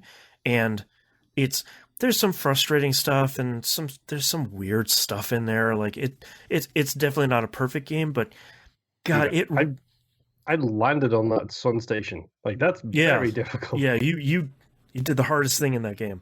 I like that this game, made by a super tiny team, just like went for it with, we're just going to make exactly the game we wanted to make, and we don't care if it's marketable or whatever. They just made a hell of a game, and and they arguably made a fantastic decision to put it on Game Pass. Yes. Yep. Yeah, one of those great, just go try it. Spend an hour or two with it, see if you like it. If you don't, that's fine. No big deal. All right, over to you, Moon. We're getting to the difficult decisions now. Dead by Daylight. I know it's not on either of your lists, so it's fine. You don't have to sigh or pretend. A game I respect the hell out of. Yeah. This makes me laugh because I have been on the roller coaster ride with Dead by Daylight, which is to say, my wife started playing it, and I started playing it to play it with her. Right. And then I decided I didn't like it. Tell that to me 2 years ago. Right. Say 2 years in the future, you'll play it every week, sure. And I bounced hard. And she continued playing it for like a year. And then she stopped. And then suddenly I started playing it, and it kind of became the default Friday night game. Where, Right. like, me and a couple of community members, we'd all just jump in together and start playing it to the point where now we have, like, build types and strats and... Right. Team composition. Yeah, like, Yeah. we literally have got that far into the game where we can change our stuff on the fly and have specific loadouts depending on who we are inviting in. We all have babysitter loadouts for when a new person starts playing. I mean, Right. like, a game that on the surface felt like it was destined to die because it was released at the same time as the Friday the 13th game. Yeah. And then all of a sudden, look which is the one that's still standing. Yeah. And look at the one which all of a sudden has a whole bunch of licensed people in there. Right. Which is just the Pyramid Head coolest thing. is in the game for reasons I don't know. That's so cool. Like, it's weird that this game became the de facto, here's how you do asymmetrical multiplayer right. Mm. Especially considering you cannot attack the killer as a survivor. You have no offense. The only thing you could do is defense. That's brave, to say the least. And the fact that they have it so perfectly balanced is just chef's kisses to the whole Dead by Daylight team. Now, please give me cross-play and cross-progression, please. That would be greatly appreciated, so that we can play with PC folks and vice versa. Right. Yeah, Dead by Daylight is fantastic. Like, if you haven't heard me talk about it enough, just go listen to any episode of the show over the past 2 years or so, and I'm sure you'll hear me. But yeah, Dead by Daylight. Go Nimco. All right, Star Wars Jedi Fallen Order. Mm. I am not the biggest Souls-like player. That's the dude who just finished Bloodborne. Yeah, I was gonna say I have played all of them now since I've beaten Bloodborne. But you're the biggest Souls. You're the biggest Soulsborne fan, not Souls-like fan. You're playing the originals. But this one really grabbed me because it is Star Wars, and I mean, oh, look at the shirt I'm wearing right now. Oh, there you go. Yeah. It does a really cool thing with the story where it's putting you in between the prequels and the original trilogy. Yep. And it's kind of throwing you with a no-name character who doesn't really have anything to do with the movies, which is great.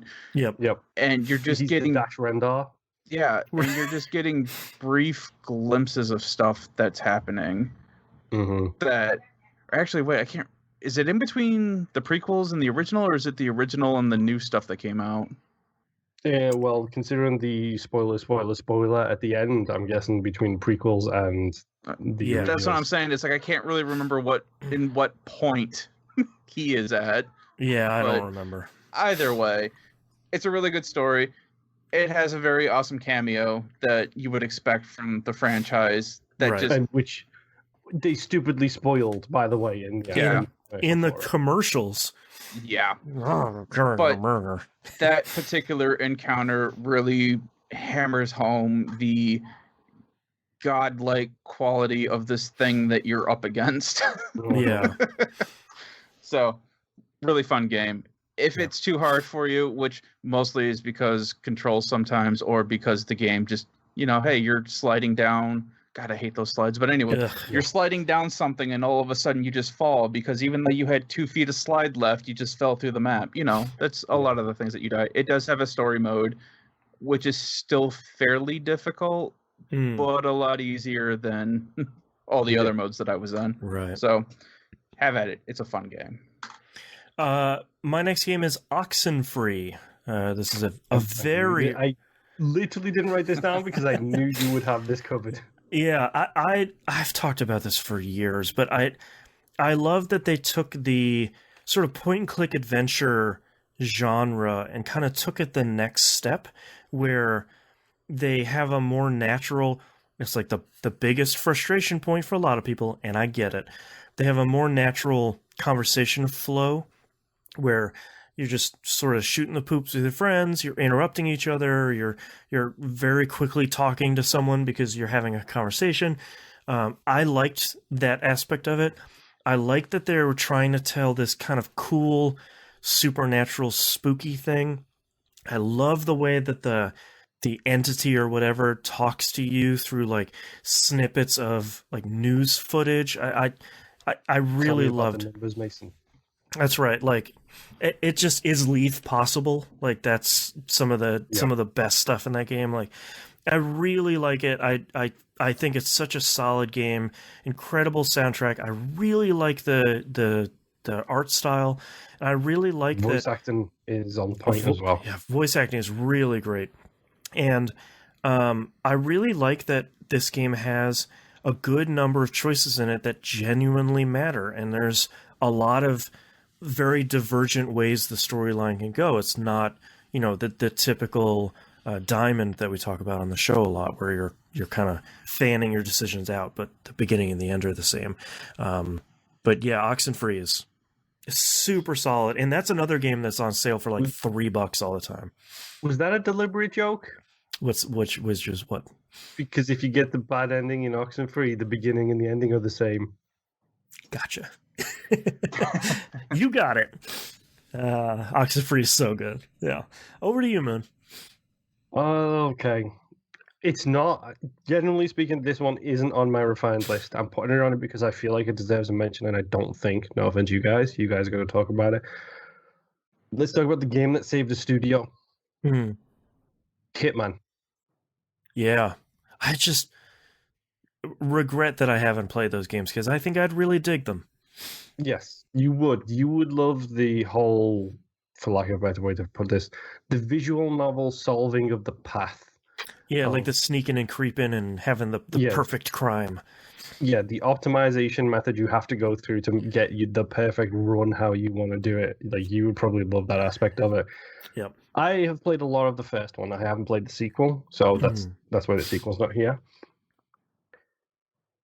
The game that spawned 1,000 memes.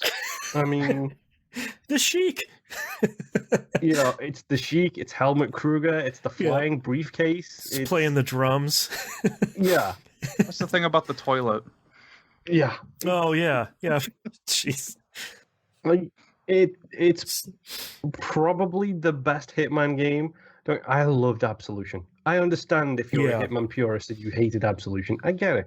But I loved Absolution. I think Absolution was an incredible game. This is back to Hitman's pureness of the previous games. Yeah. And then it did everything right. It did the crowd scenes right. It did the mansions correct. The plotting through the levels, the disguises. It did all of that right. And it was episodic again. Yep. And it quite literally saved IO Studios. Yep. Thank goodness. Yeah. Like the majesty that they have done with this game is fantastic. Like, it's a great game. I love it. I need to play more of it still, but I do think it deserves to be on this list just for the influence it's had on this generation. 100%. Yep. Nim, take it away. All right, my next game is Tales of Zestria.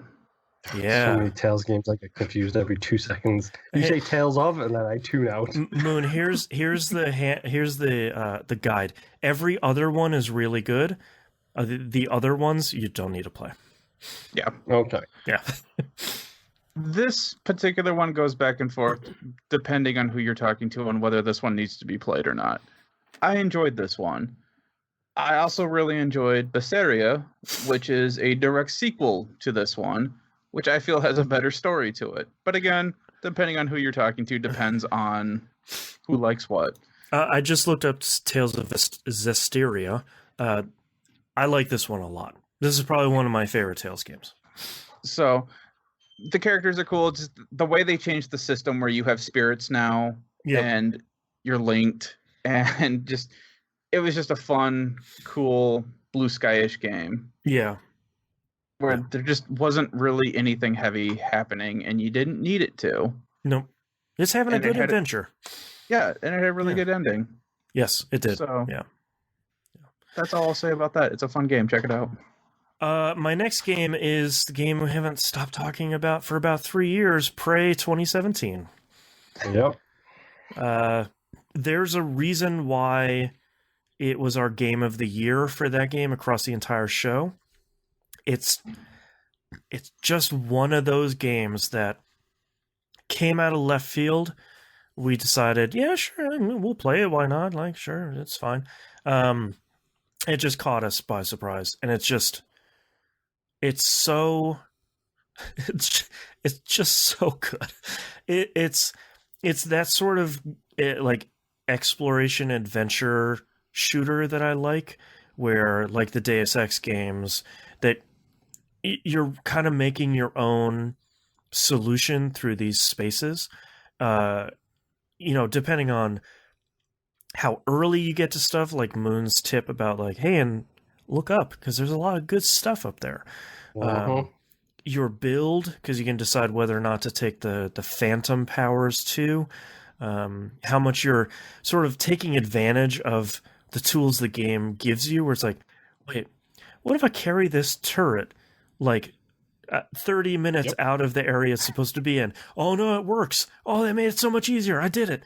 And then on top of it, just put a roguelike mode in there, which is it's mixed success, but it's a cool exploration of what that game is. I will never shut up about Prey. I think everybody should try playing it. It's not as scary as it seems. It's not as first-person shootery as it seems, and it's definitely not as hard as it seems. It's just a really cool thing, and hopefully the next gen of consoles will be able to help with the load times, because a lot of areas have 2 loading bars when you go into them, and that's rough. But Prey 2017 is genuinely really very, very good. Yep. And Arcane Studio is now owned by Microsoft. That's right. Yeah, and the Deathloop will be coming out at some point, which, God, I'm hoping is really good. But Moon, what's your next game? Okay, let's Getting into it which here. ones are you guys not gonna talk about? Okay. Okay, let's talk survival. Survival in space, like Prey, Mm-hmm. or survival underwater, like Subnautica. Yeah. I have a mixed relationship with these type of games, these survivalist kind of games. Me too. Well, your mixed relationship is you hate them, all of them. Except for Don't Starve, which I guess should be on my list. Play Subnautica. Yeah. A small, tiny little early access game that suddenly came out, and I thought, I've always been interested in that, and I believe I actually played it while streaming for Extra Life. Was the first time I kicked it up. Right. And then the game kind of took over my life for about a month and change. Yeah. Like, I'm terrified of underwater. Don't get me wrong, I can swim, I can dive, I'm pretty good. Even in open water, I'm pretty good. Mm-hmm. But I'm talking about when the lights go out kind of deep. Right. That's kind of scary. Yeah. And for good reason. Go watch Blue Planet if you want a real-life documentary about how scary deep water can be. See some aliens down there. Yeah. And this game 1000% brings all of those fears right to the surface, no pun intended. Because deep water is terrifying, genuinely scary, and this is a game about surviving in it and crafting and building a base. And even though I did build myself a giant submarine, I still don't feel safe for good reason. Yeah. So, yeah, Subnautica is great, and I'm genuinely excited for the sequel to be on consoles so I can play it, because I don't want to play it on my PC. Right. Subnautica is great. Go play it. Yeah. Yep. Take me. Take you where? Underwater. No! All right, my next game is The Legend of Zelda Breath of the Wild. Yeah. Yep. Because game 1 is open world now, and even though they they went with the whole trope again of you see that mountain, you can go to that mountain. Everyone's like, okay, yeah, we've seen this a billion times in Skyrim. It's not so much see the mountain, go to the mountain, as that there's actually stuff in between seeing the mountain and going to the mountain that you can Right. find. And most of it is worth your time doing. Mhm. Mm-hmm. You people who are getting the 900 Korok seeds or whatever amount they No, are, no you are just a thanks. crazy bunch. That's that nuts. Whatever. Yeah, Yeah. if you're enjoying the game, you're enjoying But the game. dude, I want to play golf by freezing that giant rock and smashing it over the hill to get that. That was currency. actually the next thing I was going to bring up, is that the physics in this game are way more complicated than anybody had originally anticipated. Mhm. With, you know, being able to freeze stuff, the stasis, just with you need to get electricity to go from this one spot to another. Well, there's an actual puzzle for you to do that.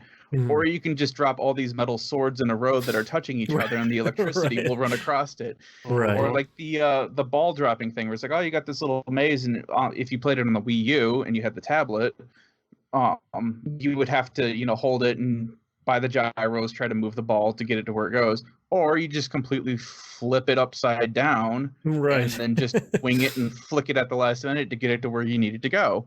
Yeah. Mhm. There's all kinds of crazy things that people even now are still messing with the physics in this game, just seeing Yeah. what they can do with it. People have made flying boats in this game. I was Yeah. gonna say Right. this Yeah. after Hitman, this is also probably the biggest meme generator for this year Oh, Yeah. because it's just like, here's a platform with 6 Octorok balloons on it, and now I'm just gonna freeze it, jump on it, hit it a couple of times, and loops, I'm in space. Yeah. Right. It's a really fun game. Yeah. And the story's not too bad. I mean, it's a Legend of Zelda story, but It's pretty it solid. can- Yeah. yeah, it continues that story, and I'm looking forward to the next one. Yes. Yeah, it has one major downside, which is Boston's biggest complaint for it. Breakable weapons. Durability. Yeah. Mhm. Yeah. It's Yeah. a bummer. It's not. It doesn't destroy the game. It's not like you shouldn't play it, but it's just like broke my weapon again. All right. It's one of those things that you don't want to see it and you hate it, but you get so many weapons anyway from killing things Yeah. that it's really not an issue. It's just stupid that it's a thing in the game. Yeah. 100%. Can I call a quick T here? How many have we got left? I have Uh, 4. A handful. Less than 10. But you have a couple of them. I've got 7. I think we share like all 7 of these. If I'm going to take a guess. No, we don't. Okay. Go We ahead. share probably about 5 of them. My Okay. next game is one of my favorite puzzle games of all time, Return of the Obra Dinn. Moon, I know that's on your list as well. 1,000%. This is... God, everything about this is so good. It's just this...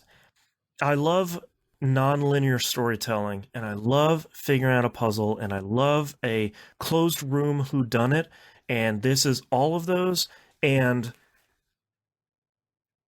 figuring out this puzzle, which is everybody who was on the Obra Dinn died before they came back, solve the puzzle. Mhm. And you have like your face up to the Switch screen, but should be like, wow, is it? Is the number on there? Do I know that guy's bag? Who shot this guy? Four people shot at him, and it's just like Is this sword important? Is this hat important? Right. Is this Have I- tattoo important? right. Have I seen this vest before? And it's like, oh, they talked about this guy's name. All right, I think I know who this guy is in the. All right, now that links to this other guy because he said that's his brother. And it's just it's so impressive because there's no threat. There's no. You can't really lose the game unless you do the one achievement where you say the captain did it. But there's no jump scares, there's no nothing. It's this incredibly well told like radio play where there's this everybody has died. You have to just figure out the problem, and the game a lot of times the complaint about these games is, well, I felt really stupid until I felt really smart. This game never really makes you feel stupid. You just haven't put all the pieces together yet. And the game's not like, oh, I can't believe you haven't figured this out yet. Oh, shucks, dummy. It's just like, no, Go look at this other corpse. Bring out your pocket watch. Let's go to the past. Let's figure it out. Yeah. And it's like, to me, Oberdin feels like those choose your own adventure books from when you were a kid. yes, Except with no death. right. Like, it's like here's a puzzle, solve it with lateral thinking, Yeah, and figure out what the next step is. Like, that's how it feels without those punishing reasons to hold your finger in the previous page you were in, Right. kind of thing. well, and interestingly, you, Musim, and I played it for Game Club this year, and we all had different ways of figuring out each of the like big puzzles. It was like, oh, I did the thing over here, and oh, I did this thing in this chapter, and I was like, oh, I noticed this guy in the background of this other one. It's like, that would have figured that out way earlier if I had seen that. Oh, that's cool. Mhm. So I just And you text me as well in the middle of one night. I was like, oh yeah, look at the one before that. The dude with the knife is the one you want to be looking for. right, and I'm like, And oh, then I you didn't even used see that the one knife in his and hand. got like 7 more because you got that one. And the music that it plays when you solve a puzzle, just the do do do do do do. It just everything about it is super super great, and I just it's one of those things where it's like, oh yeah, the guy that made Papers Please is gonna make another game. It's probably not as good, and it's like, whoops, nope, it's better. Says that it's better. Yeah, like oh no, yeah, go play Return of the Oberdin. It's incredible. It's so good. Moon, over to you. One of the most underrated platformers of this generation, Mhm. Unravel. Yeah, Unravel is a very basic platformer. It's a Mhm. very basic platformer with some interesting puzzles here and there thrown in. But the number one, the game is beautiful. yeah, Like, you being a little yarn person running through the real world is really cute and horrific at the same time. I hate Right. moles thanks to this game. yeah. Jeez.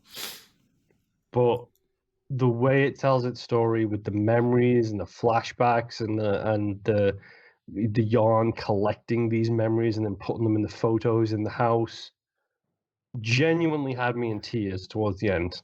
Like, Yeah. genuinely a very heartwarming and way of telling the story, and not super duper difficult. Like, tough in places, but not super duper difficult to the point Yeah. where it was a struggle to get through. It just had that good feelings running throughout, even when it was telling a dark part of the story, when like plants got closed down or people got arrested and things like Mhm. this. It still maintains that blue sky kind of game attitude, Yeah. and That's a good I pick. I adore totally Unravel. forgot about it. Like, I don't think enough people played it. Well, enough people did because it got Unravel 2, Right. but I don't think right. enough people paid attention to it. Yeah, it's very good. And Mhm. also It really very is. short, like a lot of these other games. Just a couple hours. It's like 4 or 5, I think, if you power Yeah. through. Yeah, it's Like, not very long. Not that bad. Yeah. Nimp, take it away. Next game is Bloodborne, which is the one that got out of order somehow. Right. I both love and hate this game. I A hate- true So Soulsborne you fan. played Bloodborne. Yeah, then. exactly. Yeah. I hate that it made me work for it. I love that I've beaten it and I'm done with it. Right. And most of that's partially my fault too, because you can do, or you're supposed to be doing parries, Mhm. and I don't do parries. As soon as I got Ludwig's Holy Sword, I did nothing but two-hand that thing through every boss. Start So it was slicing. either dodge, either dodge or take the hit, Right. one or the other. And I got Mhm. really good at dodging. I got really good at countering the bosses. I got really good at learning their motions and how they were doing things. And then I beat the game. Right. Right. So you did the Vinny Caravella rock armor way through the game, Right. Yeah. And where he's just like, no, I'm just going to go pure defense, and I'm going to take your hits, and you're going to take mine, and we'll see who's standing at the end of this fight. Right. well, and Right. even that, mine was mostly just pure agility, or because you can't take very many hits in this game, no matter how high you get your HP up. Mhm. But you can dodge as long as you've got stamina. Right. So- but I mean, like, this series of games always ebbs and flows. Even Bloodborne took me like almost 6 months to finally get through, and it was a slow task. And then for some reason, it just clicked with me, and then I beat like 6 bosses in a row and beat the game. Right. Right. It's fun to check out. Don't stress over it. it's only as hard as you make it. Right. That kind of BS. Right. It's all in the mind. Use Ludwig's holy sword. It is the gunship of swords. Right. My next game is, I feel like this is another one that I kind of don't need to introduce at all, and it's Stardew Valley. Let me just get my highlighted on here. Yeah, it's that game I kept looking at from afar, where it's like I know I would love it, but maybe I'd love it too much. Didn't we game club this? We did game club it, and that's like where I finally tore the Band-Aid off. Forced you to finally sit down and play it. It was like, right, we're going to do a game club on it, and you're going to play it. And I finally sat down and played it, and it's like, oh no, it's even better than I thought it was going to be. Oh no, it's just, it's one dude. Here's another one. One dude made a game that is just it. He obviously loves the Harvest Moon, the sort of like the classic Harvest Moon games. He just made one of his own because they weren't really making them anymore at the time. And he just made an incredible one. It just, it's a modern one of those. And it's just, there's really nothing wrong with it. Yeah, the combat sort of stinks, but like, it doesn't really matter. But like, it is just fun. It's one of those games where you have your routine every day and you get to bypass some of that by getting your upgrades, and tools never break, which is really great. But it is just so much fun taking care of your farm and being successful and falling in love and like getting to learn everybody in the town and being friends with them, friends, and it's just having kids. Yeah, it's just sprites. It's so good. I don't know what else to say because it's just you know no, what Stardew Valley is. Yeah, it's a fun game. Yeah. Moon, over to you. Which one are you guys not going to talk about? You're not going to talk about this one. Although I'm surprised that Boston didn't talk about this one. Gears 4. Yeah, I had Gears 5 on my list, and it's one of those that like kept popping up and down where it's like, yeah, but I don't, is it? I don't know. I think Gears 4 is the better of the two. Okay. I absolutely love the fact that it's the first game from a new team, new studio, everything built for a brand new Gears. Mm-hmm. They did enough different and kept enough the same. Like for a first game from basically a brand new studio built to continue this beloved franchise, I think they did a solid. Mm-hmm. I mean, how many people are talking about Cliffy B's weird fighting game? And how many people are talking about Gears? Right. Like, and they nailed it. They just they got it right. Not to mention it looks gorgeous. It plays fantastically still. Oh, and hey, by the way, look at that ending. More to come soon. Oh god, like genuinely one of those endings where it's just like there is more to come. Yeah, there's more to come soon. Like one of the few cliffhanger endings where I was real jazzed about it rather than upset about it. Like sort of like Gears 5's ending. Because they told the story, and I was like, this is where we're going to go next time. Whereas in this game, it's we told you where we're going to go. Now we're going to get halfway there and not finish it. Whoops. Yeah. Genuinely adore Gears 4, but I've always been a Gears fan, minus the achievements. Screw those achievements. Oh god, they're so hard. But I think they did a good job with 4. I think they genuinely telling that story, having Kate be one of the main characters as well, was a good transitional process over to 5, which I think 5 has its moments, definitely. But I think 4's story is just a little bit better. I'd agree with that. Yeah. Yeah. Nim. All right, my next game is The Witcher 3. Yep. I knew someone would have this. I have that on my list, and I feel like it's another one of those games where it's like, it's Witcher 3. You've heard of it. You've probably played it. And it's great. If you haven't, you should really check it out. It's a really good game. I've still not played it yet. They're coming out with hours. They're coming out with a big patch for the next gen consoles, so fix some of that stuff. I'm pretty sure we have the complete edition too. Yeah, God, Witcher 3 is just really solid. Yeah, this is one of those games where you should definitely play the DLC after Yes. you've beaten the game. Mhm. But yeah, it's just so much going on. It's a nice, I guess, ending, because I know they originally said that this was going to be the last Witcher game, but I don't know if that's changed. I mean, Yeah, we I have a don't Witcher know. TV show now, so, Right. The which TV show everyone is seems also to very good. really love. Yeah, It's very so, but yeah, for this being potentially the last Witcher game, it was a really good game. I really Yeah. loved it. You will have that moment of opening your map and having your OCD just kind of shut down your body Right. because there's so much crap to do. I'm not doing it anymore. Never mind. And this is- Hey, I played the Assassin's Creed based in France, so Right.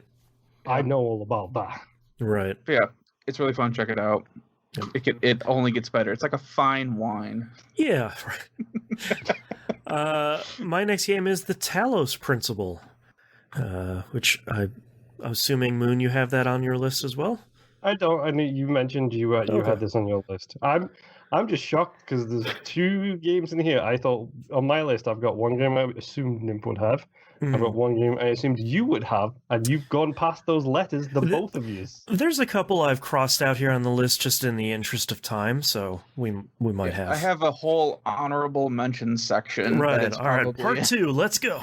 Talos Principle is really interesting because this is another Game Club game from us, which is I'm very happy that so many of these games have turned out to be like, oh yeah, I've heard of that before, or like, oh, I never got around to playing that. Whoops, it's incredible.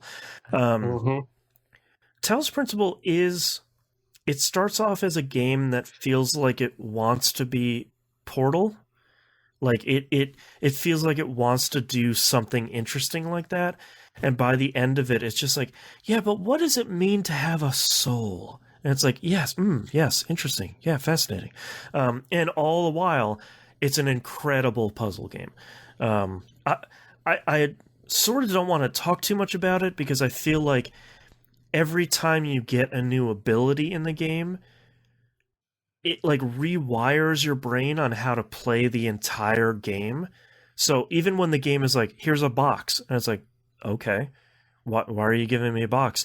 And then you do like another set of puzzles and you're like, oh my god, they just changed the game again. And like every time they give you a new ability, just like, oh my god, okay, all right, this is how it plays with the other one, and here's how it plays with, okay.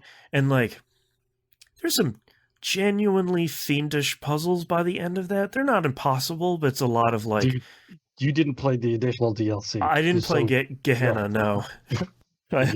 For that specific reason. But like another one of those really great puzzle games that is never really mean. There's no time limit. There's nothing that's really gonna like permanently kill you or anything. It's just like, all right, here's the level. Go walk around. Go figure it out. Good luck. Yeah, Great game. It's outstanding. Moon, over to you. Resident Evil 2.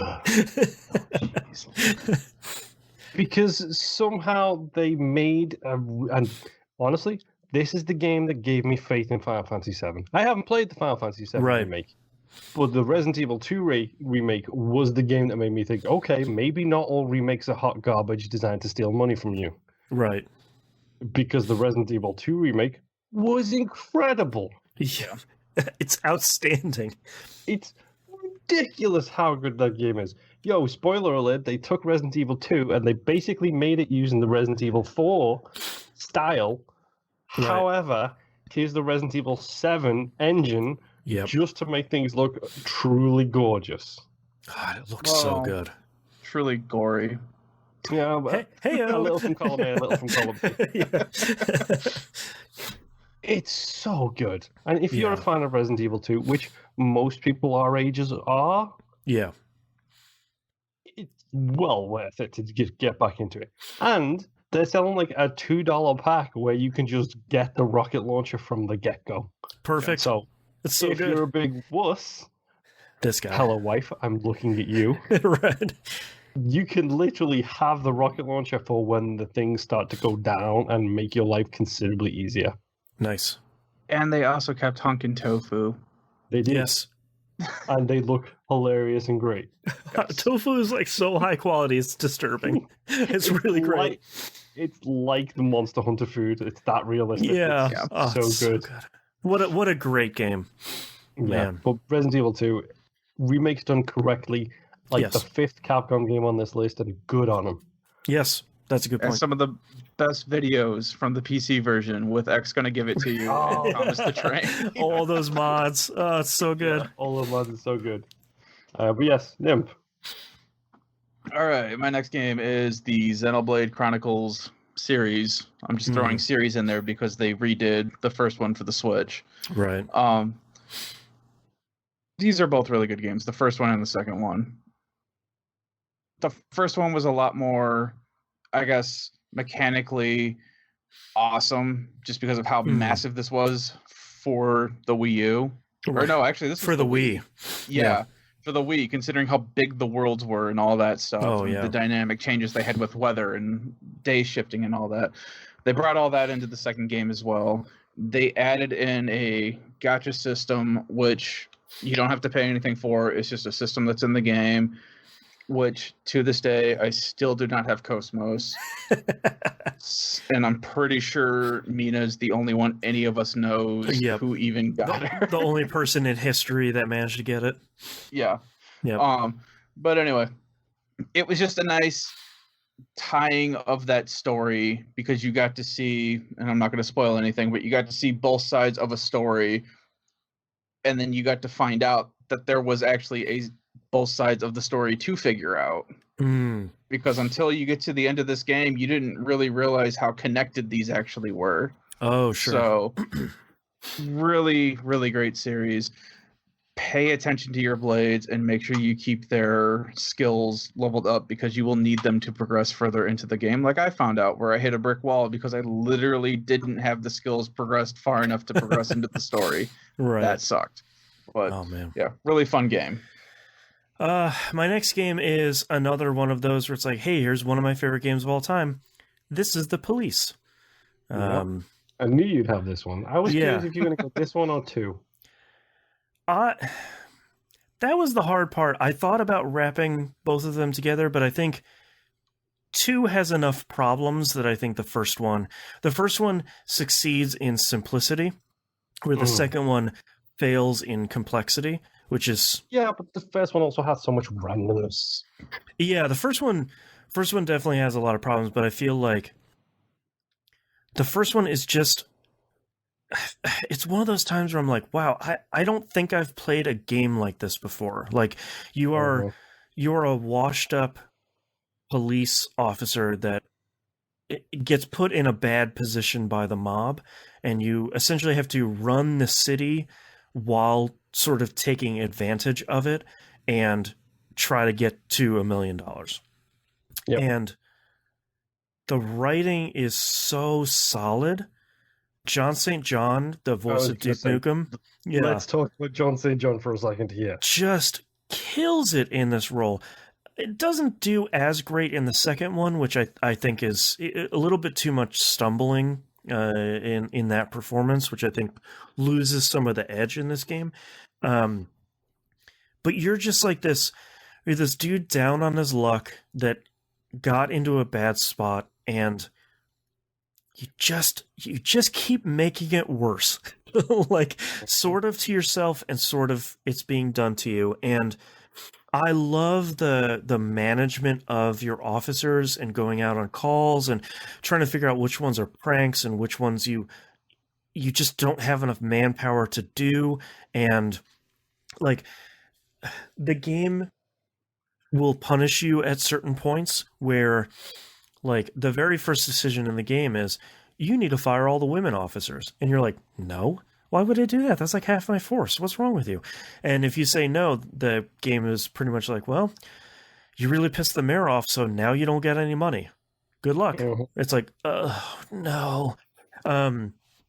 Just a really great story that, number one, they made a second one that they did a lot of the management stuff. They also added like the turn-based strategy game in there, which was largely good. And they continued the story, if for better or for worse. We talk about it in a lot of detail in the Game Club episode. But this is the Police 1, this is the Police 2. Both of them are outstanding, unique, cool story-based games that tell the story of a dude that's down on his luck and kind of not a great person, and he's Walter just White as a cop. yeah, and like they're both so good, and it's just one of those games that it's one of those ones that I recommend people really check out because it's just give it a couple hours. It's usually super cheap, and it's just a cool game and just such a cool experience that I don't know if I've played anything else like it. Moon, over to you. Okay, this is time for one of those why isn't that on my list moments, because Okay. this is one of the games I assumed you two would have. Nier Automata. Yeah, this was another one that was flipping and flopping off on my list, but Yeah. No. I heard you talk about that game when it came out. This is on your list, mister. Or it should yeah, be. I like this game a lot. I'm ashamed. It is an insane game. Yeah. And I don't think I can logically talk about it and have it make sense because honestly, at some point, I don't think the game makes sense. Robots. Yes. Robots. Yep. And machines. And does a Yes. machine have souls? And the moon. Carnival music that constantly gets stuck in your head. So good. I don't know how to talk about this game accurately. So I don't know if you can. You should go maybe look a video of it up and see if it's something you want to play. Yeah. It almost made Giant Bomb's Game of the year it came out, which is shocking to me. Yeah, it is. It's another one of those things where it's like, whether you like it or not, it's really an interesting ride and like an interesting experience. Yeah, definitely. And I think that word sums it up perfectly, actually. It's an experience. Yeah. I won't say if it's good or bad. I was gonna say, Yeah. I think the confusion that you're still feeling right now is what the rest of us still felt when we finished the game. Oh, yeah, 100%. Like, I'm just going to smile, nod, and say maybe go play it, and also maybe take into account that it's a sequel to a game that came out on the 360, which was a sequel to a game that came out before that, I believe. Yeah. It's got some weird tie-ins. It does, yeah. It's an interesting game. We'll say that. Let's move on. Nimp. Yeah. All right, next game I have is East Lacrimosa of Dana. Yeah. Anytime I can put East on a list, I will do it. And this is no exception. This game is really awesome. It was for the PS4 and Vita. But it's still got the map filling from the old Vita versions. You basically are shipwrecked on an island. You have to map this island. You have to also build up your village as you're finding people to rescue who were on your ship that were stranded on this island. You improve your armor, you improve your weapons, you defend your village from waves of ancient monsters that are coming after your village.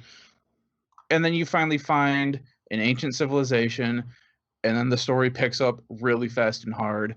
Right. And I'm ready for 9. Which none of these, for anyone who's never played an East game, none of these, you don't have to play the first one through. There are tons of different ways you can play the series. They're each their own individual story of the same character, except for Origins, which models after technically 3 other characters, 300 years before the first East game. So, right. But yeah, it's basically just a story of Adult Christian and what he did in his life. Right. So, I love these games. Yeah. More people need to play them. Yeah, the bump system is still the funniest, dumbest combat. It's so dumb. I love it. In East 1 and 2. Man. Yeah. Yeah. Man. My next game is Watch Dogs 2. I only have 4 games left.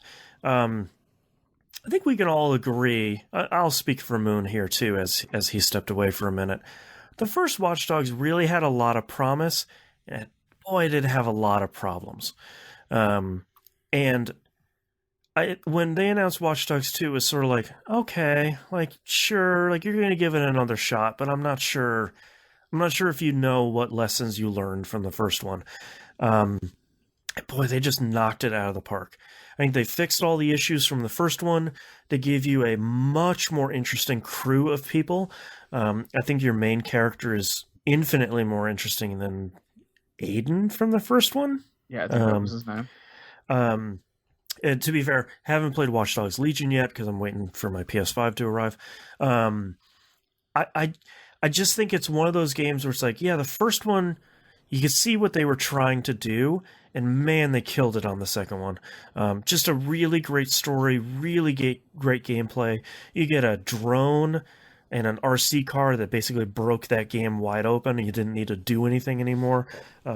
It's really great to see them kind of pooch it on the first one. Moon, we're talking about Watch Dogs.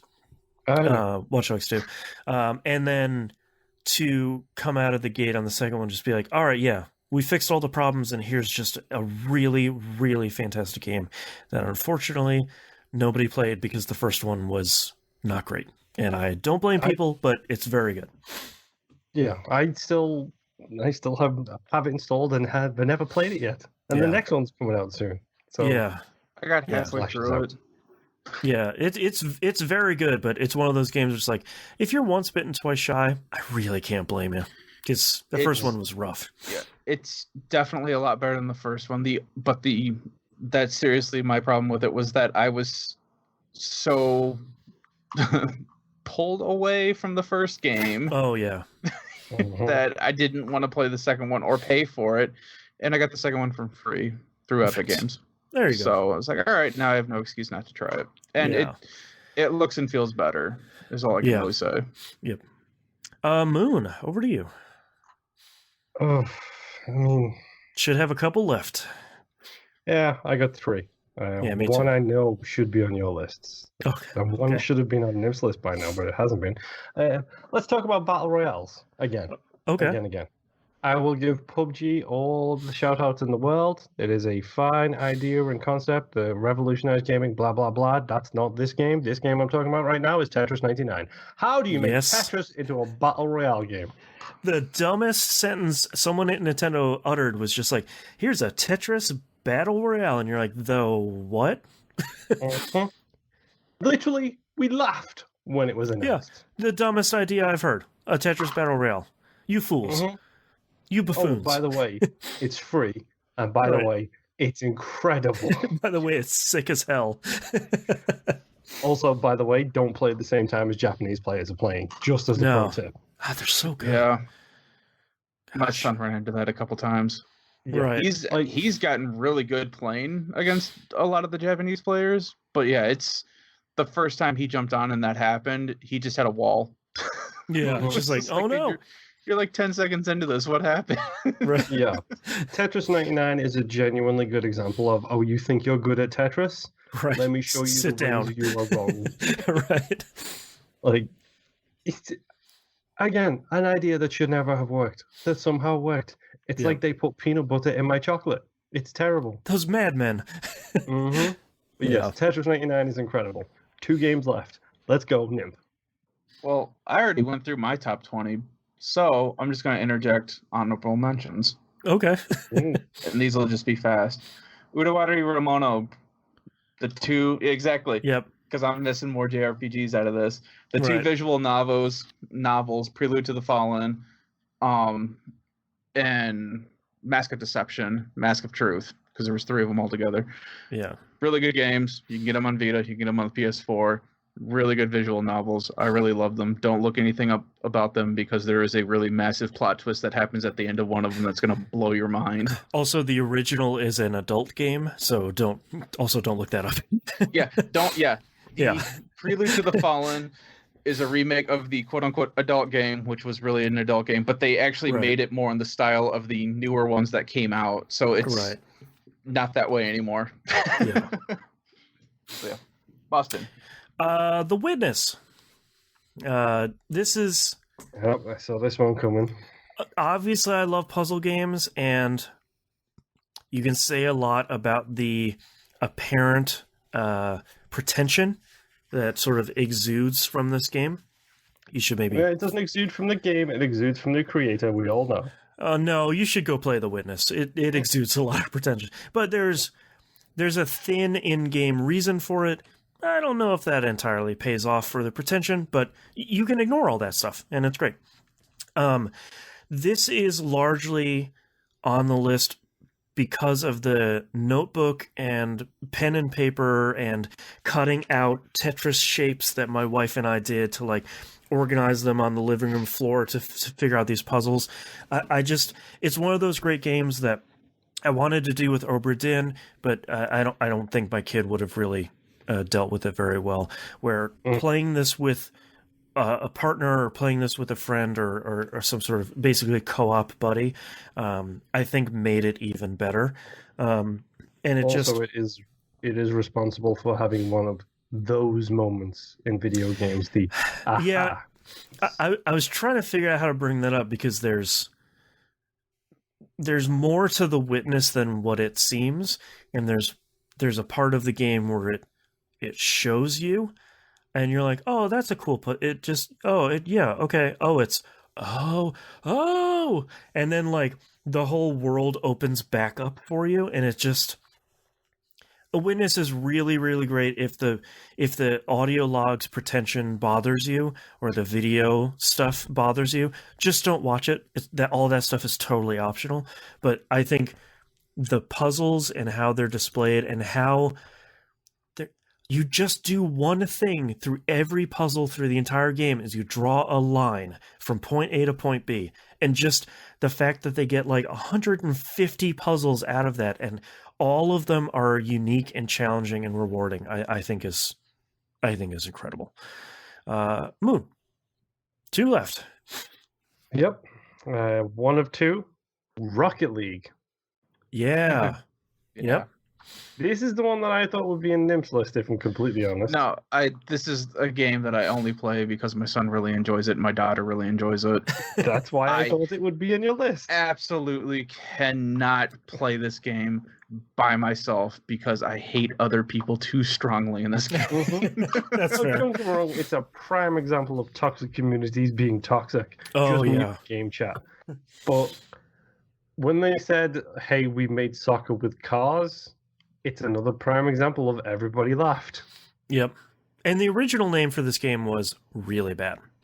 Rocket-powered battle cars? Yeah, it was like that? rocket-powered battle cars, something like that. Yeah, where it's like, okay, that's a real dumb name. Your car soccer game is dumb. But it's not. Yeah. And it's incredible. And they literally got bought by Epic Games. That's how big this game has got. Right. Like, what a great success story. Yeah. And again, a prime example of someone making a smart decision and going on PlayStation Plus on release day. Like The Binding of Isaac. Hey! Yep. Get them people talking about your game, and then people will play it. That's right. Yep. It's a great game. It's a genuinely great game, and it has a supremely high skill ceiling. God, yeah. So if you want to, you can be just as good as God. Hang out with him up there in space. Yeah. It's a great game. It's tiny, small team, and full credit to everything they've done, especially with like the cosmetics and getting money and everything like that. Yeah. They've done it really honorably pretty much so far. Oh, by the way, you can also drive the DeLorean and a Jurassic Park Jeep. It's so great. And the Batmobile from... The Batmobile. Yeah. Yep. And the Fast and the Furious. Dom's Ice Charger from the Fast and the Furious is in there. Right. It's a great game. And Kit from Knight Rider's in there. I didn't know Kit was in there. That's pretty solid.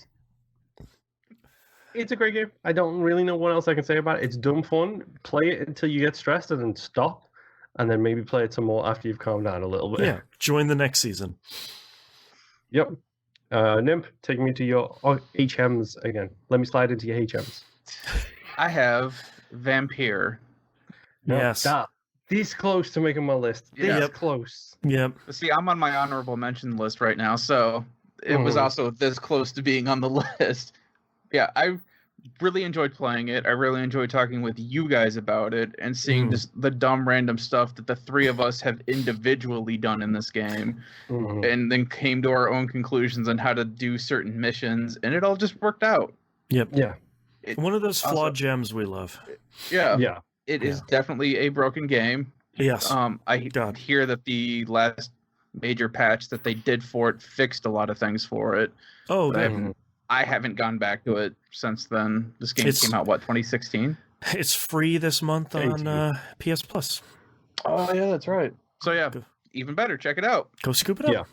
Yeah. Genuinely great game. Also, it's by the Life is Strange people, which was the shocking part. Yeah. Right. Which is still crazy.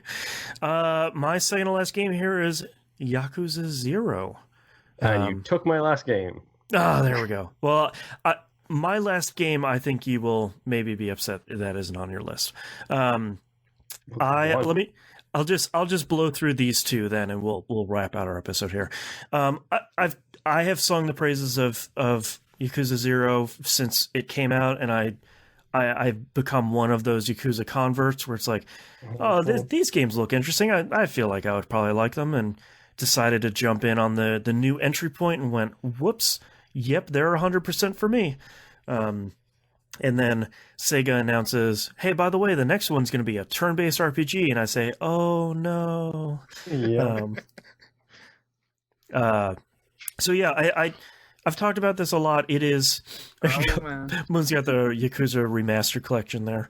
I think I am still forever in awe of how this game manages to balance this incredibly dramatic Yakuza mob family story that's really, really well done. And then and they're the- completely bonkers. Yeah, like the stupid random stuff you can get into, like you boiled a turkey, so you get a chicken that's also a property manager for your properties that you're also doing, and you're running a cabaret club, and you're racing toy cars, and Yeah. Mhm. You just spent 8 hours doing slot cars. right, Yeah. and there's a million other ands, and like, and you're doing this, and you're doing that, and it's all really great. And it has arguably one of the greatest character introductions of all time. 100%. Yeah, And of course, I'm talking about Majima. I'm not talking Yeah. about whatever his face Goro is. Majima's introduction is just, Like, it's so good. It's so one of the long, best and it's so moments in good. video games. Yeah. It's funny too, seeing how normal-ish he kind of starts out. Yeah, And then the how bat-esque crazy he gets. Yeah. God, Yakuza 0 is so good. My last game here on the list, Yoku's Island Express. It was on my honorable mentions. It got crossed off and didn't Yeah. get moved to the right. It's the bluest of blue sky games. It is Yeah. a game that will never fail to make me happy. It is a 2D side-scrolling platform puzzle game, Metroidvania, where you play as a dung beetle who delivers mail. You missed the pinball aspect. Yeah. Pinball, yes. I'm sorry. There's so much in this game, and it's when you saw the trailers and you saw the pitch, you're just like, this is so stupid. This is never going to work. And you start playing, and you're like, oh no, crap! It's really good. Like, and it never overstays its welcome. The story is surprisingly good, which was a genuine shock. Yep. All the Metroidvania powers you get are great. You don't get too many. Never overstays its welcome. It's just really good, and it's one of those genuine surprise games where you're like, I finished this, and I had a whole bunch of fun with this. I don't think I would have expected And that. it's got one of those horns as well, where you can just press the horn button. Nobody anytime you want. hates that horn. Yeah, it's so Yoku's Island Express is like one of those games where it's like, you might not have heard about it, and that's okay, but you need to go play it. It's like $3 pretty much forever, and it's on everything. So just go get it. It's so good. Yeah. But that's the end of our lists. Oh, hang on, Those- I got one more because Moon's not going to sure. feel complete if I don't say this title. Okay. Okay. Adelaide Riza, Ever Darkness in the Secret Hideout. There it is. Yeah. Don't do that. We got all the JRPG Fine. titles out of the way. Whatever. That's Also, our... just go ahead. As a quick wrap up, obviously we didn't cover everything. There's a lot that we would probably still love to talk about. Still, we could probably talk all year. 100%. We have been going for several hours at this point. Obviously, shout out to things like Shovel Knight, Metal Gear Solid 5, Yep. Firewatch. The Firewatch is great. Like, there's so many games that could be in this list, and I'm sure. Sound off in the comments below Let us know what you think should have Right. been what was your personal game of the generation? your just like these favorite were of the our generation. personal game of the generation. Yeah, Right. this is just a jumping off point for you guys to check Yeah. out some of the crazy stuff that we check out. Yeah. Mhm. Yeah, and now we can sort of happily transition into Generation 9, which is happening Build this the week. list. That's right. Yeah. Hashtag start the list. Yeah. Which is very exciting. So we've been recording forever. We made it to that 3-hour mark, including the outcasts that we were sort of looking for. So thank you to anyone who has stuck through this long. It's fun doing these kind of random episodes every once in a while, kind of breaking the mold a little bit here. TVGP.tv. Everywhere to find and follow us on the right hand side of the page. Patreon.com/E1M1, the ones are numbers. Don't forget about our current game club and We Roguelike Game, along with Critical Misses, which is just Moon and I are really having a fun time with. And I think that's it. So we'll see you all next week. Bye. Bye. Bye. And thank you very much, everyone, for watching us live and for listening to the whole episode. Sincerely appreciate it. I'll see you next week. Bye.